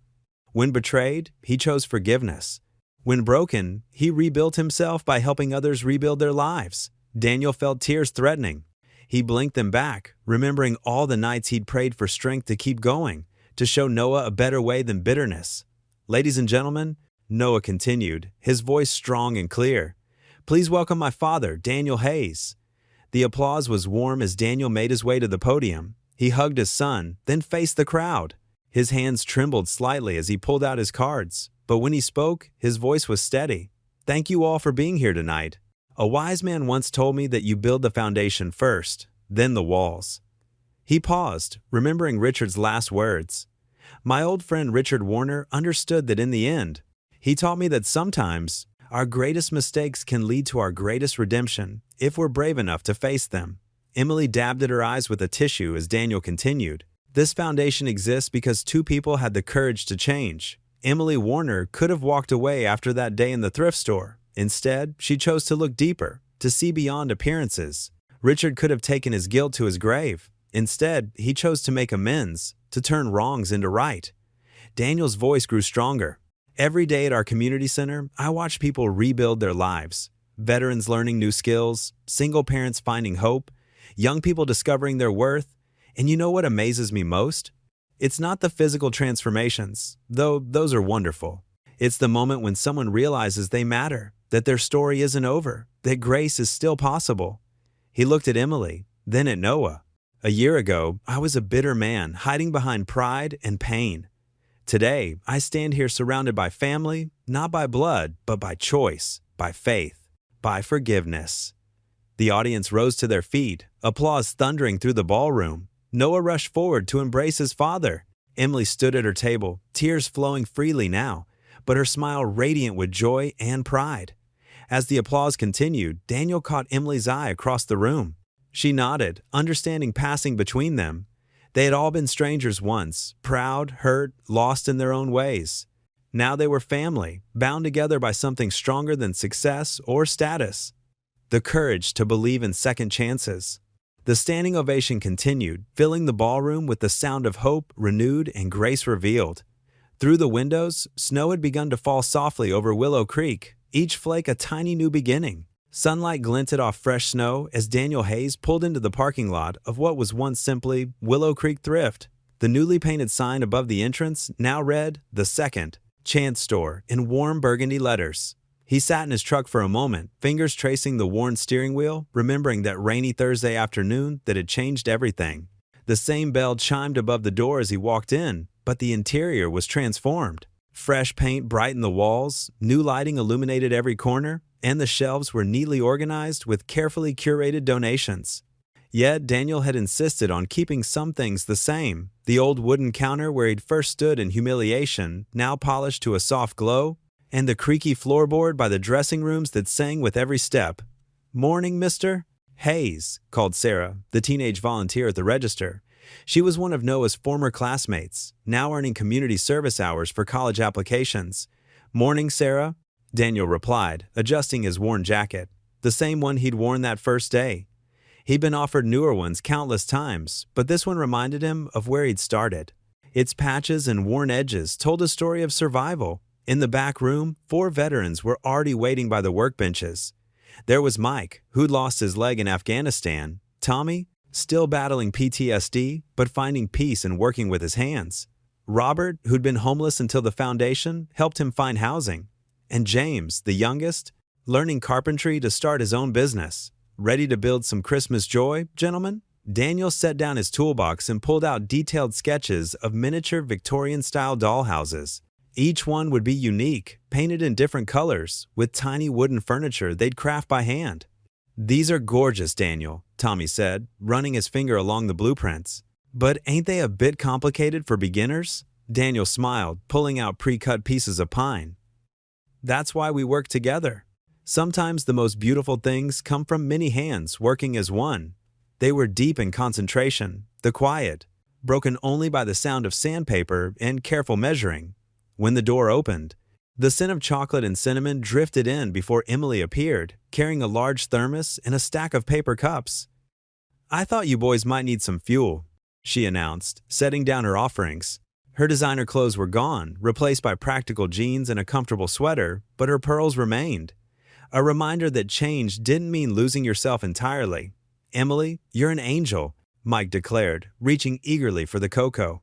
She poured cups for everyone, then leaned against Daniel's workbench, watching him guide James through the delicate process of crafting tiny window frames. "Remember when I thought this place wasn't good enough for proper shopping?" she mused quietly. Daniel's eyes crinkled with amusement. "God does have a sense of humor, doesn't he?" "And impeccable timing," Emily added, gesturing to the bustling store beyond the workshop doors. Young mothers browsed racks of carefully organized clothing. A grandfather helped his grandson try on a suit for his first job interview. Two veterans from Daniel's previous classes were volunteering, helping customers, and sharing their own stories of transformation. You know what Noah said when he called last night? Daniel set down his tools, wiping sawdust from his hands. He said his economics professor used our foundation as a case study in sustainable community development. My boy, teaching his college class about second chances. Emily touched his arm gently. Sarah is right where you used to stand that day. But now she sees dignity in every person who walks through that door, because that's what you taught us all. The morning light streamed through the windows, catching the dust motes dancing in the air. Someone had hung Christmas lights around the workshop, their soft glow reflecting off the tools and wood shavings. The scene was humble but beautiful, like a prayer made visible. Robert held up the tiny rocking chair he'd finished, perfectly balanced and smooth. "Never thought these old hands could make something so delicate," he said, voice rough with emotion. "That's the thing about grace," Daniel replied, helping him add it to the growing collection of miniature furniture. "It shows up in the most unexpected ways." They worked through the morning, the pile of completed toys growing steadily. Each dollhouse took shape under careful hands, each tiny detail a testament to patience and pride in craftsmanship. The veterans shared stories as they worked, of battles fought, losses endured, and hope restored. Emily stayed, sorting donated Christmas decorations they'd used to dress the store windows. She hung a wreath on the workshop door, its pine scent mixing with the smell of fresh-cut wood and sweet cocoa. As noon approached, snow began falling outside, soft flakes drifting past the windows. The workshop grew quiet, everyone pausing to watch nature's gentle display. Daniel moved to the window, his reflection overlaying the winter scene beyond. He was still wearing that old jacket, now dusted with sawdust and bearing new memories.